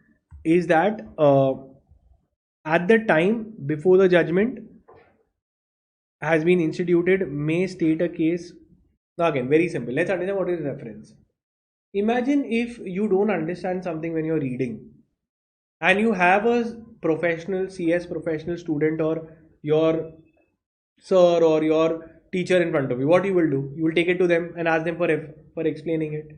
This is exactly, now imagine if a court is there, subordinate court is there, and that court does not understand something, a point of law, etc., and they want to go to a superior court to ask. So can they do that? That is called as a reference, where a court with respect to a point of law can take it up to the high court that this is there, you please decide. I don't know what is to be done here. So that is called as a refer. So you have referred the matter to a high court. Who is referring it? Court itself, lower court. So here what happens that at any time before the judgment, now you think after the judgment it will be done or before? How will I pass the judgment? I want to understand something. So before judgment is given, okay, the court may refer the matter for the opinion of the high court, and then the high court will pass such orders as it deems fit. Clear till here? This is your section 113. This review is your section 114. And reference, review, revision is your 115. Clear till here? Reference is 115. Let's see. Now first thing is review. Review is, imagine it's something like a revaluation. When your examination, if you don't get good marks, and then you have to apply to the ICSI only to recheck your paper. So this is nothing but called as rechecking. Review, recheck, reevaluate, okay, to reconsider. Now tell me, will I go to the same authority or the higher authority for review? Review is always made to the same authority. For ICSI give you the marks, you are applying to ICSI only. So review is to the same court. It is always made to the, and from the name itself, right? Review. View it again. Okay. So any person aggrieved can apply to the same court to review, and court will review if it is their mood. If it is their mood. Only in 3 cases they will take it up. So first is M. M is for what? Mistake apparent on face of record. If there is a mistake, if I go to the same court and I say, see, this basic calculation mistake is there, they will realize it, they'll correct it. It is a mistake apparent on face of record, means it's an obvious mistake. Second, if there is any other reason, any other grounds, etc., which is there, they will make the correction. And last is D. It is a discovery of a fact which was not known at the time of passing the judgment. So I'll tell some new evidence has come. Discovery of a new fact, new evidence is there. Please now reconsider the matter. Then the court will reconsider. And now let's see what is the section 115, revision. So revision is basically when the high court calls for records of lower court, because they find that there is a jurisdictional error. What error there is? Some error with respect to jurisdiction is there. Okay, so then they will call for the records of the lower court because they feel that there is a jurisdictional error, and they will pass the correct judgment. Correct judgment. Let's understand what it is. Revision. In revision, the judgment will be revised by the higher court. So if the higher court finds that the lower court has done something wrong, if the lower court has done something wrong, so they will say that come here, get the records and come here, let me check. They will check, and then if they find that there is a mistake, they will pass the order. That is called as revision. It is different from appeal. In appeal, you go to the higher authority. Your court is only asking that come here, what you've done, let me check. Normally appeal might not be there, still they will take it up. But the error should be related to jurisdiction. Related to what? Jurisdiction. Jurisdiction means what? If let's say labor court has taken up that family dispute, so we will say that what mistake you are doing? Jurisdictional error, subject matter was not yours. So bring it, because any judgment you pass will be wrong.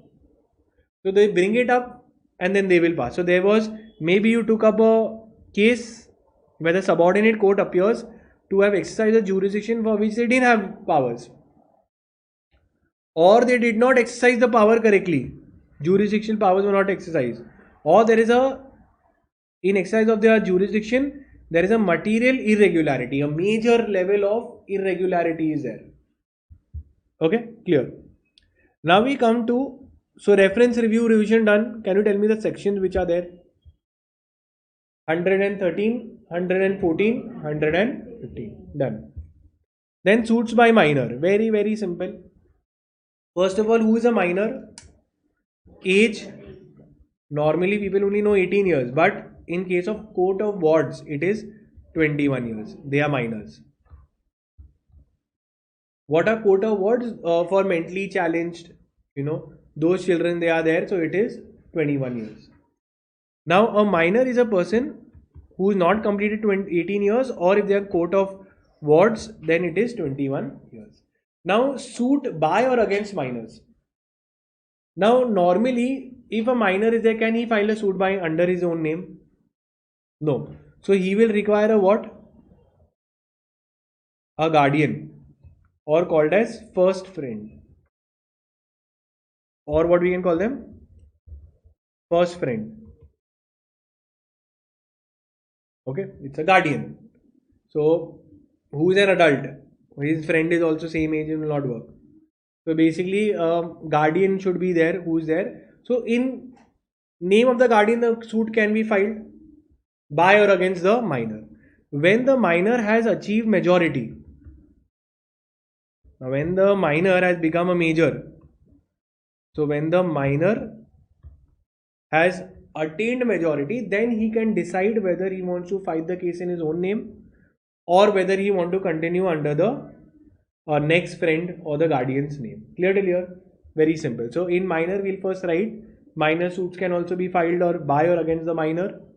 It will be under the name of the guardian. Once he becomes major, then he will have an option to choose what he wants to do. Okay. Then comes summary suits. Summary suits. Now, summary means what? Detailed or small? Small. So, summary suits are basically fast settlement, fast track suits. What are they? Fast track suits. Where, and you think something which is very major crime will be done, or major offense or major wrong will be done in summary suit? No. So you will see that very small matters can be tried summarily to settle it quickly. So many small offenses are there. Always are tried summary suits. They close the matter. They don't go into detailed investigation, time of court, plus the matter is also small, etc. So this is called as speedy settlement of disputes. What it is called?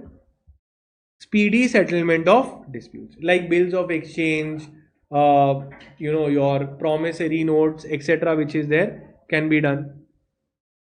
Now to try the case also in summary suits, we had seen that the defendant is not allowed to defend unless he appears before 10 days. Means because we want to settle it fast and we know it's very small, so we will give 10 days only for the defendant to come before the court and start, because we want to settle the case quickly. The summary suit must be brought within 1 year from the date on which the debt becomes due. For example, with respect to repayment of a loan is there and someone wants to file a summary suit. So let's say there is a repayment of debt, I want to recover the money from you. I file a summary suit that a bill of exchange was given, that he was supposed to pay to me or to my order a sum of rupees so and so, and he did not pay. There is called as dishonor of bill of exchange. When there is a dishonor, I have to file a case within a span of how much time? 1 year. Limitation period is how much?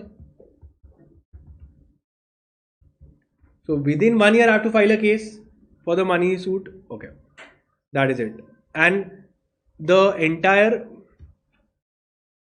if it was for money, it would be 1 year, and for all other ordinary cases, it will be 3 years limitation period. Concept clear? So summary suits are basically fast track suits, speedy settlement of disputes where the defendant only gets 10 days time to solve. For money recovery matters, summary trial should be filed within, application should be filed within 1 year. For all other cases, we want to do summary trial, 3 years. Concept clear? Done. Now we see your place of suing. Okay, place of suing. Section 15. Very simple. In Kaun Banega Crorepati, KBC, can I directly tell Amitabh Bachchan that ask me the 1 crore question directly? Why are you asking slowly here? No. If any matter is there, directly it will be filed in Supreme Court, or it will first be filed in the lowest court possible. That is section 15. So what does section 15 say? That every suit shall be instituted in the court of the lowest grade competent to try it. Common sense. From there it will go in appeal. Now, section 16 says that the following suits related to property shall be instituted in the court within the local jurisdiction whose the property is situated. If imagine the property is in Mumbai, the case will be filed in Mumbai or Delhi, where the property is situated. That is what they are saying, that if it is for recovery of property, partition of property, foreclosure of a mortgage, or immovable property, wrong done, any right respected, anything, what is the key rule? That it will be instituted in the court within the local limits of whose jurisdiction the property is situated. So what is the jurisdiction? Is wherever the court, if the property in whichever area it is located, that court can only take up the matter. That is what it is written, which is common sense as well. Now section 17 says that suits for immovable property situated in different jurisdictions. Now one was very simple. If the property was situated in X court's jurisdiction, that X court can only take it up. But now let's take up a property which is situated under jurisdiction of 2 courts. Then which court can take it up?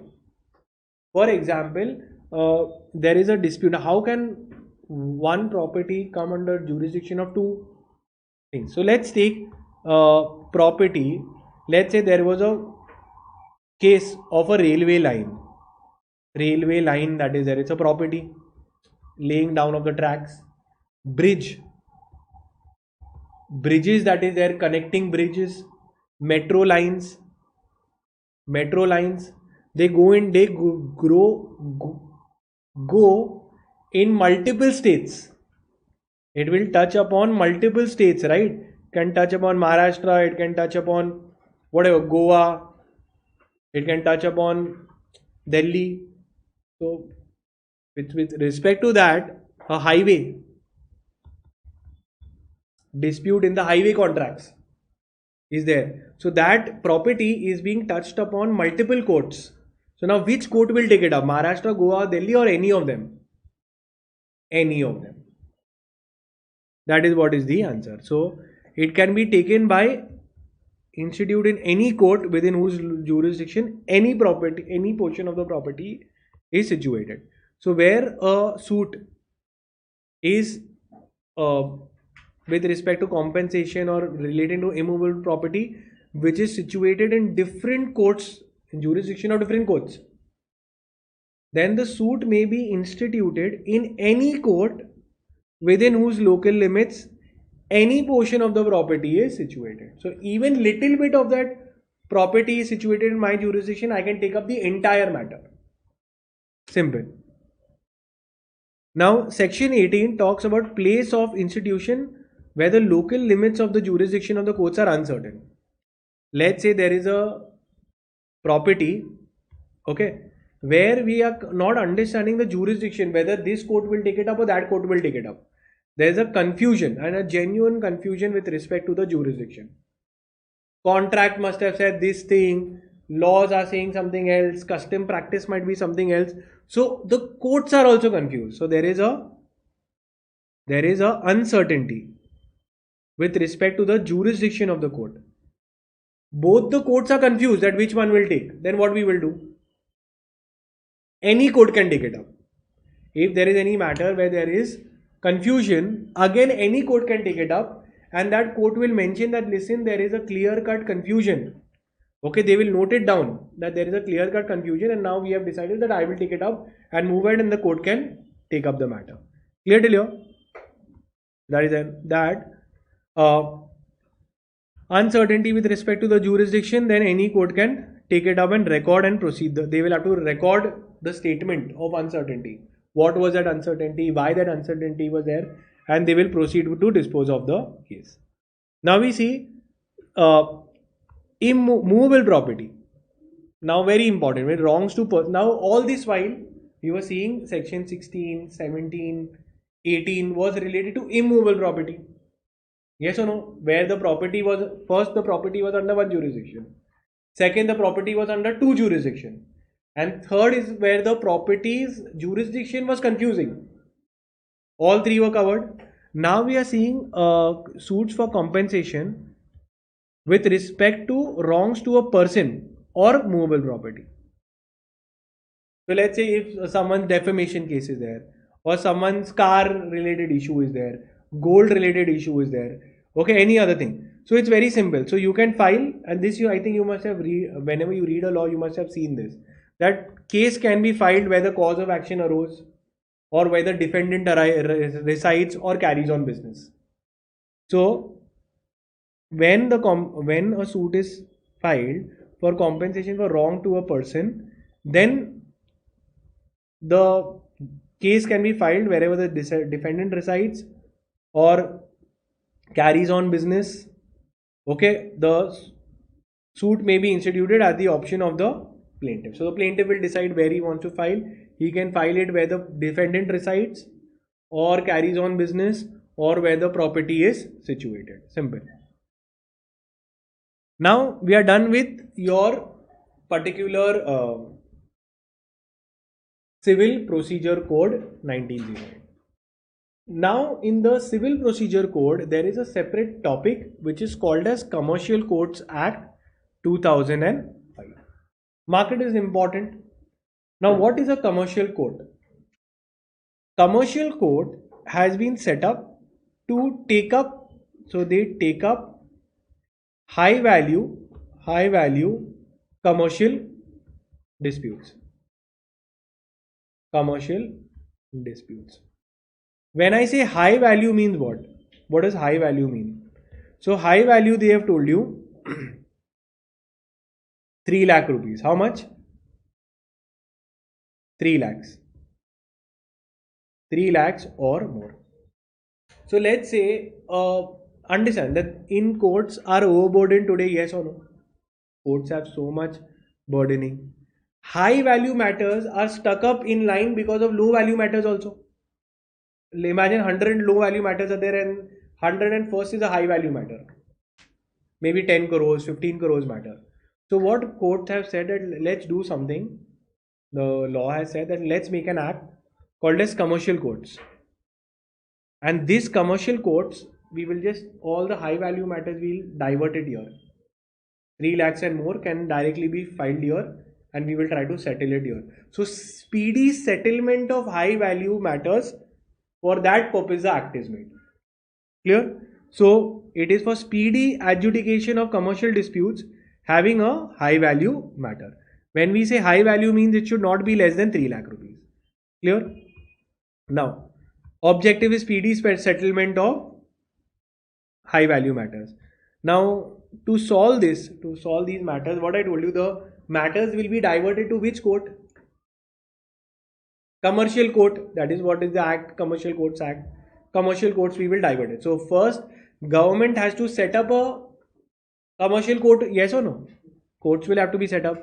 So section 3 says that the state government, along with the consultation of the High Court. So the High Court and the state government in collaboration will constitute a commercial court. Understood? And in that they will say that the matter should not be less than 3 lakh rupees. So small matters, 2 lakh rupee matter can go there. No, they want big matters. 3 lakhs and above should go to this commercial court. Now they will decide, they can set it up at district level, these commercial courts, because we want more and more local such big courts should come in, so that we can start settling big disputes. Okay. So under section 6, a commercial court has jurisdiction to try all suits which are related to commercial. Personal disputes can go here. No. Business disputes can come here of 3 lakhs and more. And for each court they will tell that this is your area. This is your jurisdiction. Okay. Now they've also said that the High Court will assist. So High Court will also make a separate division if needed to take up appeals, which we will see. Okay. Now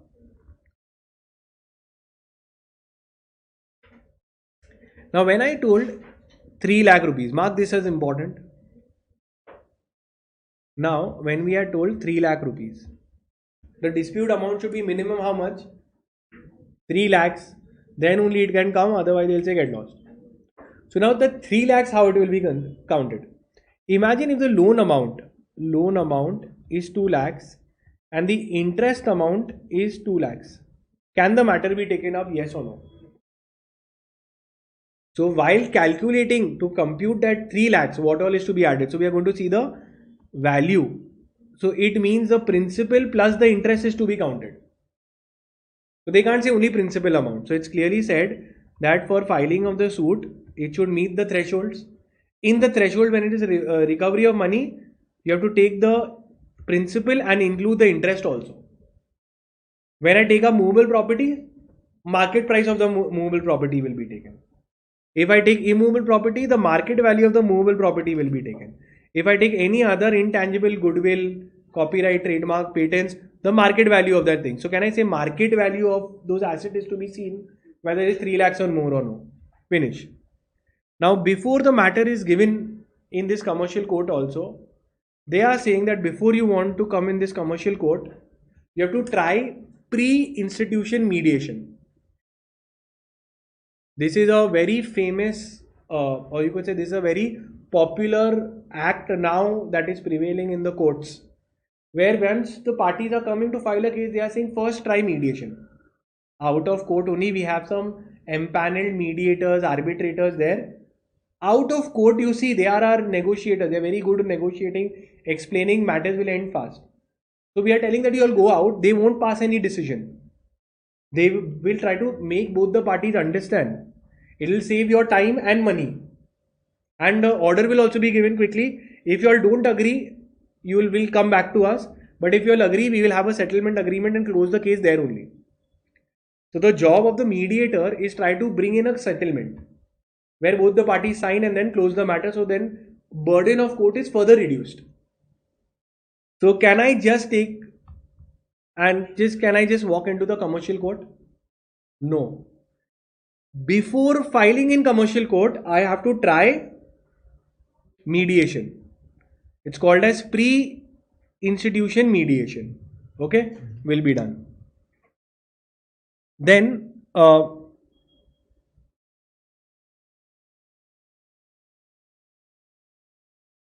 okay. Now limitation period. Now obviously the mediation process shall be completed within 3 months. So when they go to that mediator, the mediator also cannot take years. He has to complete it within 3 months. Okay. If he is successful, then they will have a settlement agreement and signed by both the parties, including the mediators. If and that order which has been passed, it will be treated as an arbitral award under Arbitration Conciliation Act 1996. Means that the settlement copy will have the effect of an arbitral award. Arbitral award means what? Even though it is out of court, it has the effect of a court. That settlement is a final, so then you can't come to court. It will have a proper effect because the parties are agreeing. Now when we come to appeals, very simple. First, the appeal has to be filed within a span of 60 days. Now imagine if I am unhappy with the decision of commercial court, I will go in appeal. So they have said that the appeal has to be filed within how much time? 60 days. And appeal must be disposed of within 6 months. Once a lower authority has passed an order, I have to go in appeal in how much time? 60 days. And once I go in appeal, the appellate authority, the timer will start. That is, in 6 months, they have to try to close the case. So nowadays, judgments, we are putting time restrictions on courts also. Time limitation. Within 6 months, try to close the case. Okay. So how does it work? Let's see. So first appeal, I'll tell you the first appeal. If a commercial court is there, commercial court, you are unhappy with the decision of a commercial court, then you will go in appeal to the commercial appellate court. Clear till here? Which will be at below district judge. Below district judge. Clear? So the powers are a smaller level. So commercial appellate court. From there also, if I am unhappy, then I will go to a commercial appellate division which has been kept in High Court. High Court. Okay. This is the, and appeal will be made within how much time? 60 days. And judgments will be given in how much time? 6 months. So judgment in 6 months. Clear till here? That is it. Now with this, we've completed the entire chapter of Civil Procedure Code as well as the Commercial Act 2015. Thank you. Clear till here? Yes or no? Can I have in the chat box also that it is done? Okay. Now we'll start with next chapter. So which all other chapters we finished? See, we finished. Now we'll take interpretation of statutes and completed. Which chapter we are taking? Interpretation of statutes. So normally that only I'm thinking why we in regular lectures also 4 or 5 lectures. And this, if you see, I've covered the full chapter. All past exam questions are also covered. Okay. So nothing, you can expect nothing out of what I'm teaching. It's a full module, past exam questions, everything. So now we'll be starting with your interpretation of statute. So that would be which chapter? 5th. Okay.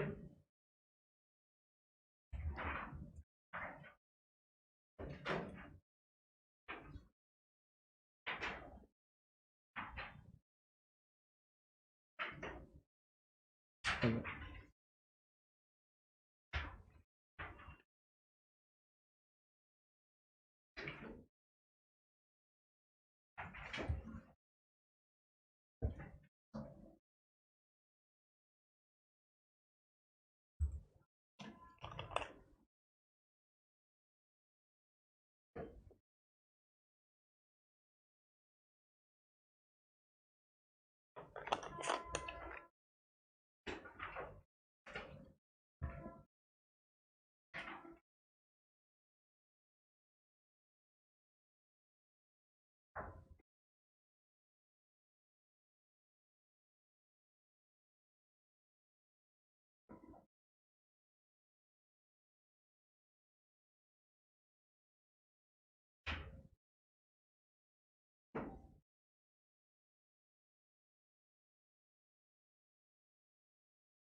Hi,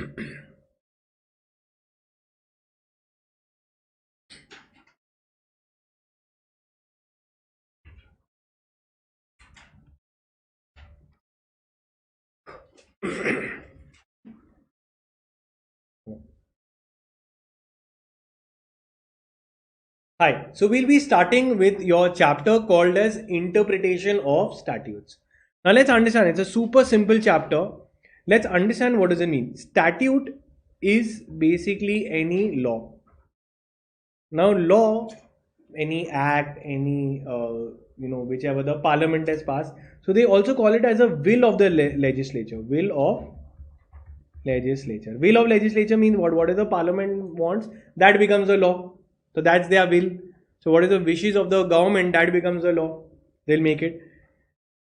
And interpretation means explanation. What does interpretation means? Explanation of that law. So if any law is made, any act is made, and it is confusing, it is ambiguous. Ambiguous means confusing. It has two meanings. So do you think that we should sit and criticize the draftsman and tell that what this they didn't know how to make? Imagine if today we found a ambiguity, confusing in the constitution. Can we sit and tell, Arey, they should have thought, all B.B. Ambedkar, they all are there. We're telling they should have thought this, why they didn't? You think we can do that? No. So what we have to do is, now there are some principles of interpretation. When there are some kinds of confusion, that time we will apply the rules of interpretation that we will be studying. First, what does the word interpretation mean? Interpretation means to explain, understand and translate, and statute means the act. Now let's see. If a statute is absolutely clear, do you require any kind of interpretation? If a statute is absolutely clear, do you require any interpretations? No. It is only the necessity for interpretation of an act will come in whenever something is not clear, or there are two possible views that maybe this could happen or that could happen, or there is ambiguity. Ambiguity means what? What is the word ambiguous? So some English words I think you should learn now. Ambiguous means capable of two meanings. Capable of two meanings. Okay, so then we have to sit and understand what is the real intention of the law and what we should do. So for that they have made certain rules. So today when there is any confusion or ambiguity in any law, the courts do not simply sit and the courts do not tell that we will not deal with it. They will instead apply some rules for interpretation. The first rule is called as primary rule. Primary rule is also called as the literal rule or the grammatical rule. Let's understand. Today, if you don't understand a word, what do? You go to the dictionary meaning. So if you don't understand anything, you will go to the dictionary. Okay. In the dictionary, you understand the meaning of the word through dictionary, or the popular meaning, or the grammatical meaning. Grammatical meaning, right? So this is what the judges will also do. First is the words, phrases, sentences are to be given the dictionary meaning. This is called as a primary rule, which is the most simple thing which even you, me and the judges will do. So according to the rule, the words, phrases, sentences are to be understood in their natural, ordinary, popular, grammatical meaning. Unless it leads to absurdity. Unless it leads to absurdity means stupidity. So normally, when we apply the dictionary meaning and sometimes we feel that the dictionary meaning is not fitting, then should we apply it? If we apply a dictionary meaning and we feel that the meaning is completely different, should we apply? No. Then what we should do is the second rule. So now we will go to see the second rule. The second rule is when the dictionary meaning is not fitting, then what I should do? So rule 2 is basically rule of reasonable construction. Now what is the rule of reasonable construction? They are saying that first you have to start off with the literal rule, that if there is any words, phrases or sentences, they should first be given the dictionary meaning. However, now you will start. However, if the dictionary meaning is not sufficient, or if it is not giving the proper meaning, then we don't apply the dictionary meaning, and we will depart from the dictionary meaning. We will depart from the dictionary meaning to apply a rational meaning. Okay, so normally a statute is to be understood in their ordinary popular sense, in their popular meaning, grammatical meaning, sensible meaning. But if it does not serve the purpose, then what I have to do? Then you will apply the rule of reasonable construction. Then you will modify the meaning of the words. You will modify the meaning of the words to suit the case, to give a sensible meaning. Understood? So first rule is use the dictionary. Second is, if the dictionary doesn't work, then modify the meaning and apply the sensible meaning. Understood? That is called as rule of reasonable construction. And interpretation should be such that object of the act and the subject matter of the act is being fulfilled. So my objective is, when I am modifying the meaning, I have to ensure that the object of the act is being fulfilled and the subject matter act of this being fulfilled. Okay. Now let's take two examples for this which you can write. Lee versus Knapp, and the other one is assessing authority versus Patiala biscuit manufacturers. First, we are looking at Lee versus Knapp. Now what is Lee versus Knapp? Is the word stop was involved. Which word was involved? Stop was involved. Now in motor vehicles case, in Road Traffic Act, what happened is, they said that it was written that whenever there is an accident, you should stop. So the word stop came into play. The word stop. They went and they saw the dictionary meaning. Now I'm telling you where the dictionary meaning is not being sufficient. When we went to the dictionary meaning, stop means to halt. So that person did an accident. He said, I stopped for 10 seconds and I went away. As per dictionary, it is perfect. He has stopped. It is never said for how much time. So then the court said, no, here we can't apply the dictionary meaning. We have to modify the meaning of the word so that the object of the act is achieved. So they modify the meaning of the word and they said the here stop means to stop for such reasonable period of time, such reasonable period of time where investigations can be done properly, where inquiry can be done, properly. Concept clear? Yes. Okay, so stop simply means that you have to stop for such amount of time where proper inquiry can be done. So here they have modified the dictionary meaning to meet the object of the Traffic Act. That tomorrow if someone has done an accident, he should stop, but stop for such time where inquiry can be done, police investigation can be done, etc.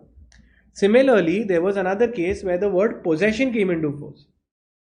Now they said that any person, in your Punjab case it was, in Punjab case they said that you all should have a registration. Imagine if I tell you that you should be in possession of a license. You should be in possession of a license. Now you say that, yeah, I had possession of the license. Okay, I have taken. Now the officer came, officer said, show it to me now. He said, no, I don't have it now. It is at my home. So officer is saying you did something wrong because the law said that you should be in possession.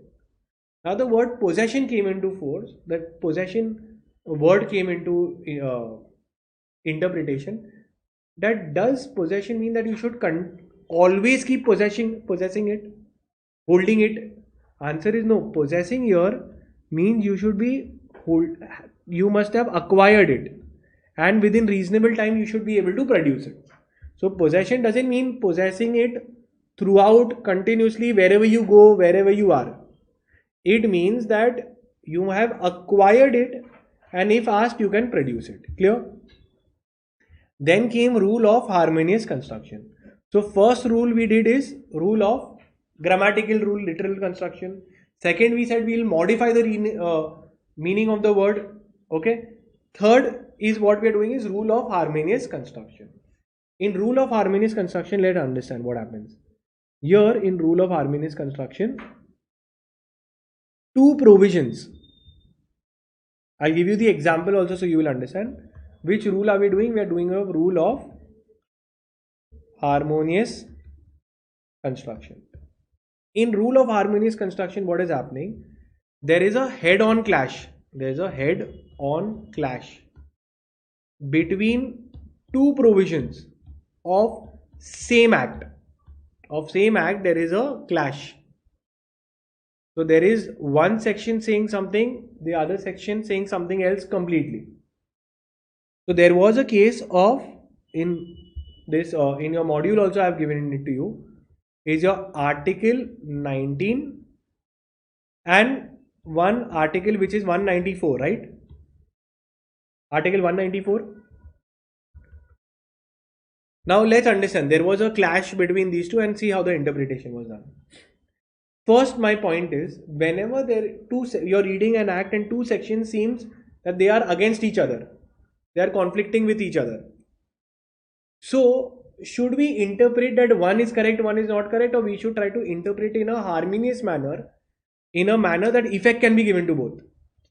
So, here, interpretation should be such that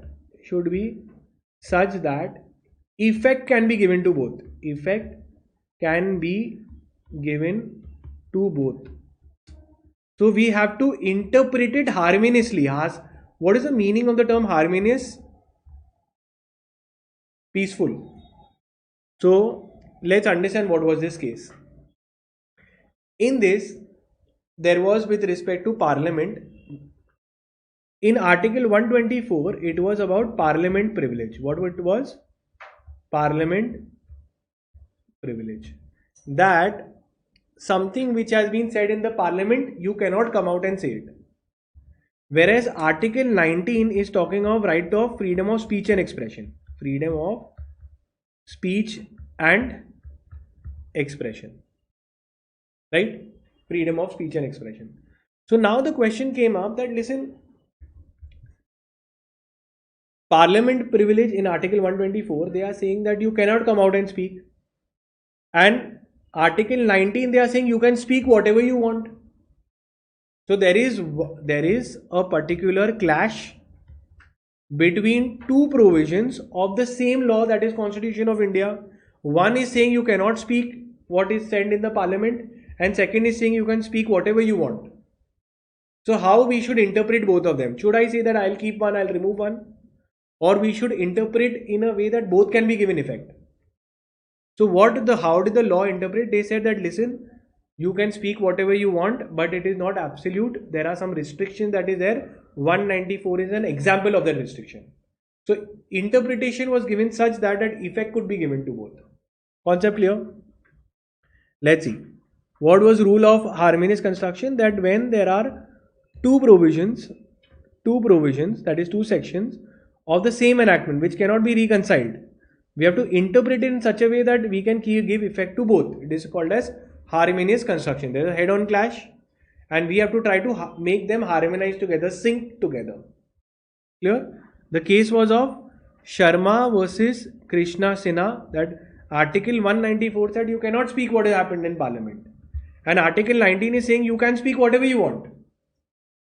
So one is allowing, one is denying. So how do I understand it? So they interpreted it peacefully, saying that Article 19 gives you right to speech, but it is not absolute. It is not unlimited. There are some restrictions. 194 is a part of that.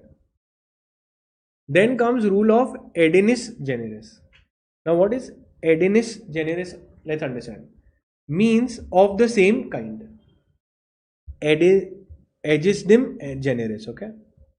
So imagine if I say that there was a case in particular Customs Act which was involved, they told that you cannot, no person shall carry any arms, guns, ammunitions, okay, etc.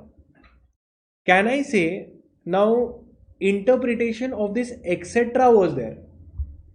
Let's understand that when an act is saying that you cannot get arms, ammunitions, gunpowder, etc. So then they said that what does this etc. mean? Interpretation of the word etc. You tell me, does that etc. when we naturally look at the dictionary meaning, etc. literally means anything under the planet? But here does etc. mean anything? No. Etc. will have a limited meaning to the category of these. When I'm saying etc. means what? Anything related to guns, ammunitions, rifles, etc. So what they have said is guns, arms, ammunitions are all, they have told these are, all these words are of special category, of a certain selected category. And general, these are general words. So general words are etc. So can I say that the general word will have limited meaning to the special category only, right? So how do we frame it? That when there are certain general words are etc., any other thing. When these etc., these general words are followed, are coming after some special category words, then the general words will have restricted meaning to the special category. So because they are of the same category. So let's see. Rule of Edenius generum. So when there are some general words are etc., they are coming after some specific words of a specific category, then these general words will have a restricted meaning of that category only. Let's take an example so you will understand. In one example I've already given you. In AG versus Brown, section 43, in the Customs Act, it was written that you are prohibited from importing arms, ammunitions, gun and any other goods. Can you tell me which is the general word here? Any other goods is general words. And can you tell me which are special words of a certain category? These are special words of a category. Yes or no? Of a certain category. So therefore it was said that interpretation of word any other goods were involved. Applying the rule of Edenius generis, it was held that any other goods will be construed, that is understood, as referring to goods similar to arms, ammunition or gunpowder. Clear? Next came Hayden's case or the mischief rule. Very important. Let's see. One of this is very simple. Mischief or Hayden's rule. If now today, all of us are now going to study the new law of tax. You know anyone which is that act? Income Tax Act which year? See, earlier we have the Income Tax Act 1961, right? Now this has been repealed. And replaced by which act? Income Tax Act 2015. Okay, it was applicable from 2020 2025. This act, Income Tax Act 2025, has become applicable from 1st April 2026. Okay, now my question is, if tomorrow, because this is a very good chance that there can be some issues in interpreting Income Tax Act 2025, the new law. Maybe we are confused with what does this section mean? What does this example mean? So if I want to understand Income Tax Act 2025, what does Hayden say? Okay, it was in the Hayden's case this rule was made that you have to understand the previous law to understand Income Tax Act 2025 perfectly, I have to first understand the previous law. Yes or no? If I want to understand 2025 Act perfectly, I have to first understand Income Tax Act 1961. Second, I have to understand that what was the defect in Income Tax Act 1965. I have to understand that what was the defects under Income Tax Act 1961. Why they had to bring a new act. Then I will see what was a remedy provided under a new act. And in the end, I will look at the object of the act to understand the act better. So according to Hayden's rule, they say that to understand any law, you have to go back to the previous law, see what was the problem in that law, see what solution has been provided in the new law, and look at the object of the act. With this, your foundation will be perfect and you will be able to interpret the case better. That's it. So how you have judges in UK, they used to call it as the barons of exchequers. Many years back, they used to call it as barons of exchequers. So in the Hayden's rule, resolved by the barons of exchequers, to interpret, to bring in true interpretation of all statutes. If you want to understand any law, you should first go to the previous act. You have to go to the previous act. You have to see what was the defect in that act. You have to see what was the remedy provided in the act, and you will see the true object of that act as well. Clear? This is it. Now comes to some other rules they have given you. Let's see and close it. Expressio un altres means what? From here you can understand. They give you Latin words, Latin maxims, but from here I'll tell you how to crack it. Expressio and exclusia. These are two words that you have to understand. This is how I understand it. That, because I also don't know Latin, but from these words it means that express mention of one thing means the exclusion of other, means the exclusion of another. Clear? So if I mention that this article 14, or article 19, if I tell you this, that in Bennett Coleman versus Union of India, it was given in article 19 that fundamental rights are available only to citizens. If I have mentioned clearly that it is available only to citizens, express mention of one thing means who are excluded, who cannot file a case? Foreigners. So express mention of one thing means the exclusion of others. If I tell that all boys are in the class, express mention of one thing implies that others are excluded, that there are no girls. Now again, from this word again, contemporeo. So this word you have to take. So contemporeo, exposia, they will give you this thing and then tell you to write. Now in this, from this word, you have to just look at the maxim expressio or contemporeo. Contemporeo means, from this word, contemporary. Contemporary means who are living at the same time. Let's say you and me are contemporaries. Why? Because we are living at the same time. Is Gandhiji our contemporary? We are not there now, no? So Gandhiji is not a contemporary. So contemporary, this maxim is saying that go to the time of Gandhiji if I want to understand the law. I have to go back in time into the shoes of the maker. What is the key word? I have to go into the shoes of the maker to really understand what the law is. Because today let's say today the generation thinking is completely different. But if I want to understand the law, I have to go at the time when it was passed. What was the thinking that time? Why it was passed? That will be better for me. Nostrius socius means what? Known by its associate. Nostrius socius means surrounding words. What you will write the word? Surroundings. Surrounding words. If like a word is known from the company, a person is known from the company he keeps. Similarly, if I want to understand one word, let's say I want to understand this word. If it is used in a sentence, I can try to interpret, guess the meaning of this word by its preceding words and by its succeeding words. Yes or no? So by associating words, by the words that come before it and after it, I'll try to assess the meaning. That also can be done.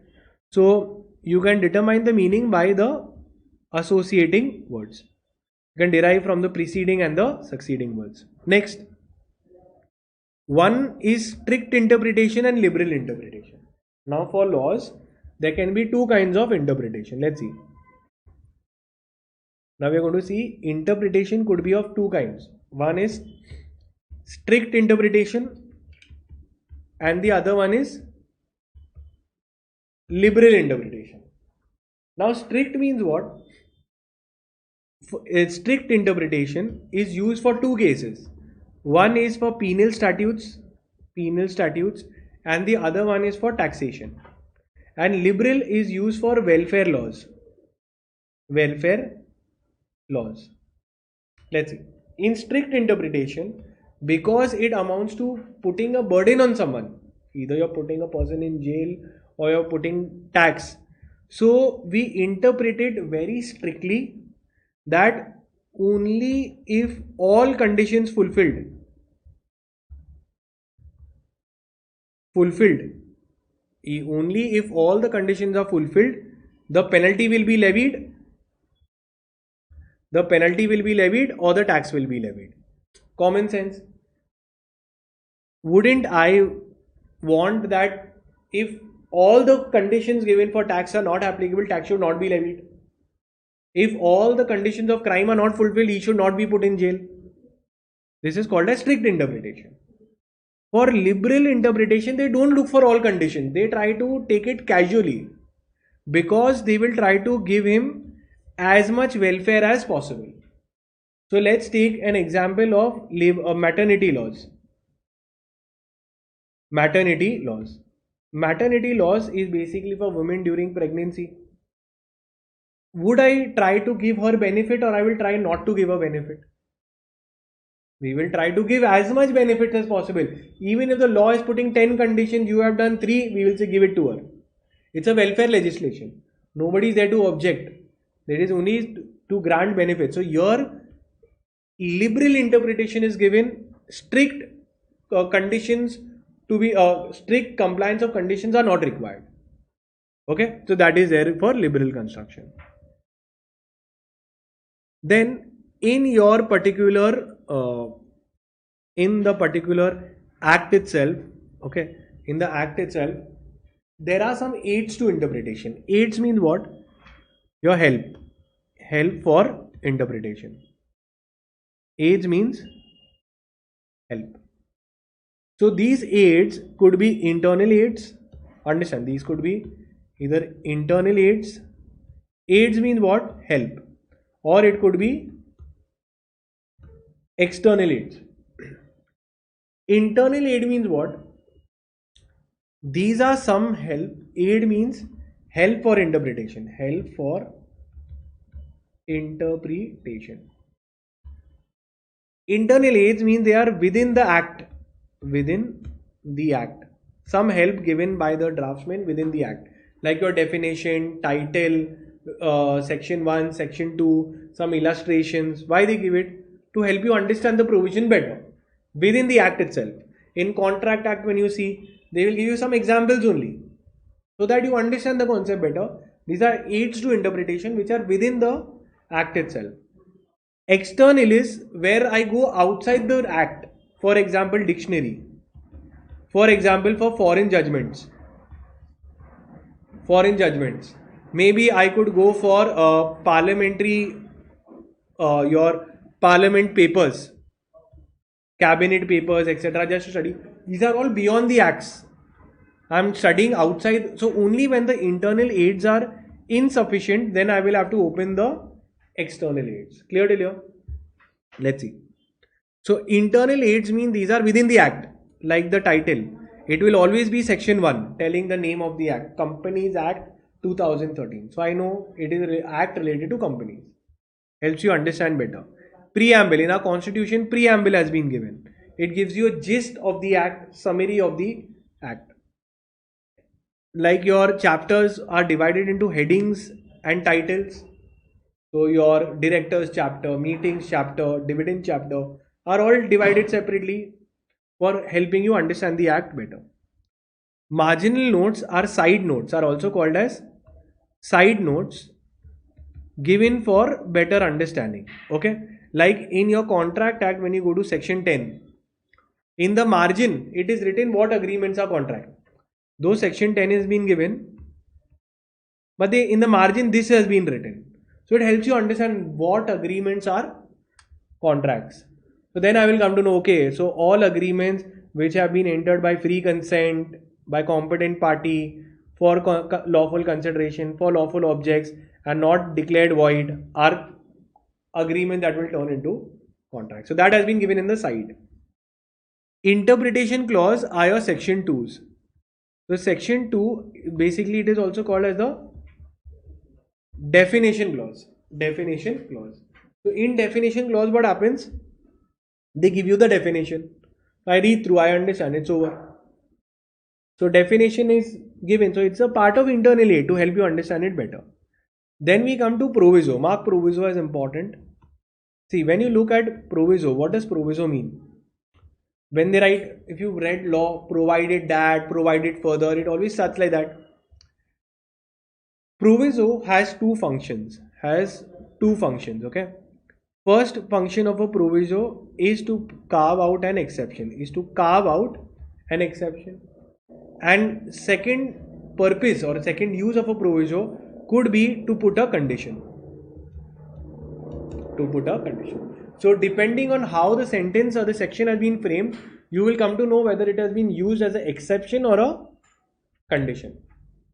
For example, if I tell you that a person can become a director provided he owns a DIN, a director's identification number, DIN number, it is an exception or a condition? If I ask you that a person can become a director, for becoming a director, provided he has a DIN, provided that is here used as a what? Condition. And I'll give for an exception. If I tell you that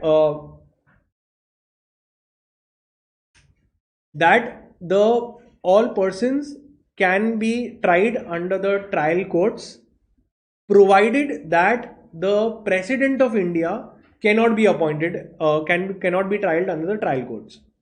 So what is this proviso? This provided that is used as a exception, that for this it is not applicable, right? Now we look at illustrations. In the act itself you have certain illustrations and explanations given. Schedules are given. Schedules are at the end of the act. Certain details have been given. They are also considered to be a part of the act. Now when the internal aids are insufficient, I could not understand even after reading the chapter, section, everything, illustrations, then I will go to external aids. Now external aids means outside the act I'm looking. I could go to parliamentary history. I can see what arguments were given, what was the bill presented, what was it before it became an act, what all the politicians had said, etc. Then reference to reports of committees. So whenever act has been made, a normal committee is appointed. I can read the reports of that committee. Next, I can see reference to other statutes called as statutes in pari materia. Pari means same. Pari means what? Same. And materia means material or contents. So statutes in pari materia means I am referring to acts which have the same subject matter. So I can go for Old Companies Act. If I want to understand this Companies Act, I go to the Old Companies Act. If I want to understand tax, I can go to another tax of another book. So that's the statutes in pari materia. Acts having the same subject matter. So using another act to understand this act can also be done. Referring to dictionaries, foreign judgments is also there. Now presumptions. Now imagine whenever I'm interpreting something, okay, whenever I'm doing some interpretation, should I interpret in a way that Parliament doesn't know anything? Parliament, every time they make the mistake, is that presumption correct when I'm going to interpret as a judge or as a lawyer? So they say no, whenever you are going to interpret something, assume some things, presume something, that parliament knows the law, parliament doesn't make mistakes, no words are loosely used, every word is relevant. These are the, so I interpret in a bona fide manner, in a genuine manner, thinking that the parliament has sense. Okay, so then I will use these interpretation that everything is there, nothing should be taken away, without mens rea is needed for criminal cases, etc. Legislature knows the law, all these things. Okay, legislature does not make mistake. Your doctrine on natural justice must have been followed. So these are some assumptions that I will take, that government knows what they are doing. If they made this law, there must be some reasons behind it. So with this, I will try to genuinely look for their meaning. Okay. Now next is they have added how to read case laws. Now this I believe is something that you should always by default know. Okay. Let's see. First is your Bare Act. Understand? Bare Act. So this I don't think they can ask you. It's just what is an act? Bare Act is your Companies Act 2013, which is directly passed from the Parliament. Okay. Now, how to read citations? Market is important. They've never asked it, but I believe they can ask you. They can ask you. Okay. First, let's say this is the case law. Maneka Gandhi versus Union of India. SCC 248. Okay. Now what happens is, how do I read this case law? So always remember, the first person whose name is given is the plaintiff or the applicant or the appellant. Clear till here? I am teaching you how to read a case law. This case law, whenever you read, first name is the plaintiff. Second name will always be the defendant, or also called as respondent. Clear? This is given the case in which the judgment was passed. Okay. Then this will give you the volume number. V1 will be volume in, because why is citation given in a case? Case citation is to locate the judgment. Locate the judgment. So today if I tell you Maneka Gandhi versus Union of India, read the case law and come. And I tell you cannot use the online. Where you will go? Imagine I tell you cannot use Google it. No internet is there. And go and read Maneka Gandhi case and come.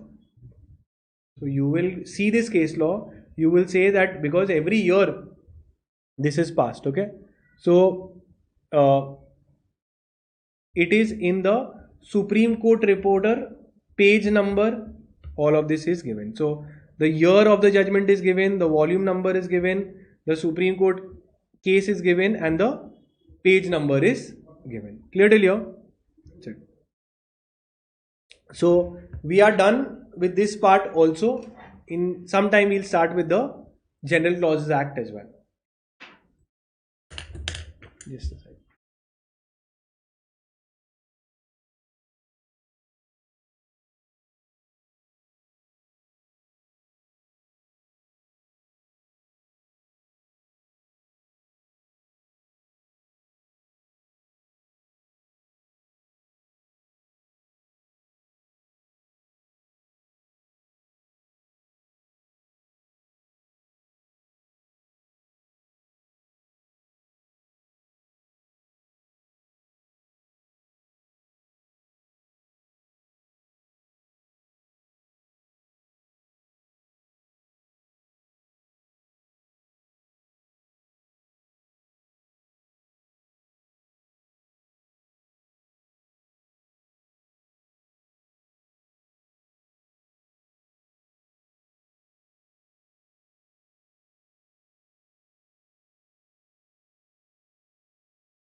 So now we'll start your General Clauses Act 1897. Okay. So first let's understand what is the General Clauses Act. Now, General Clauses Act are basically for your all central laws, all your central government laws. Clear till here? All the central government laws are for this, they have been made. That so many central government laws are there, like your Income Tax Act made by the central government, Companies Act, Competition Act, all your mostly laws are your central acts.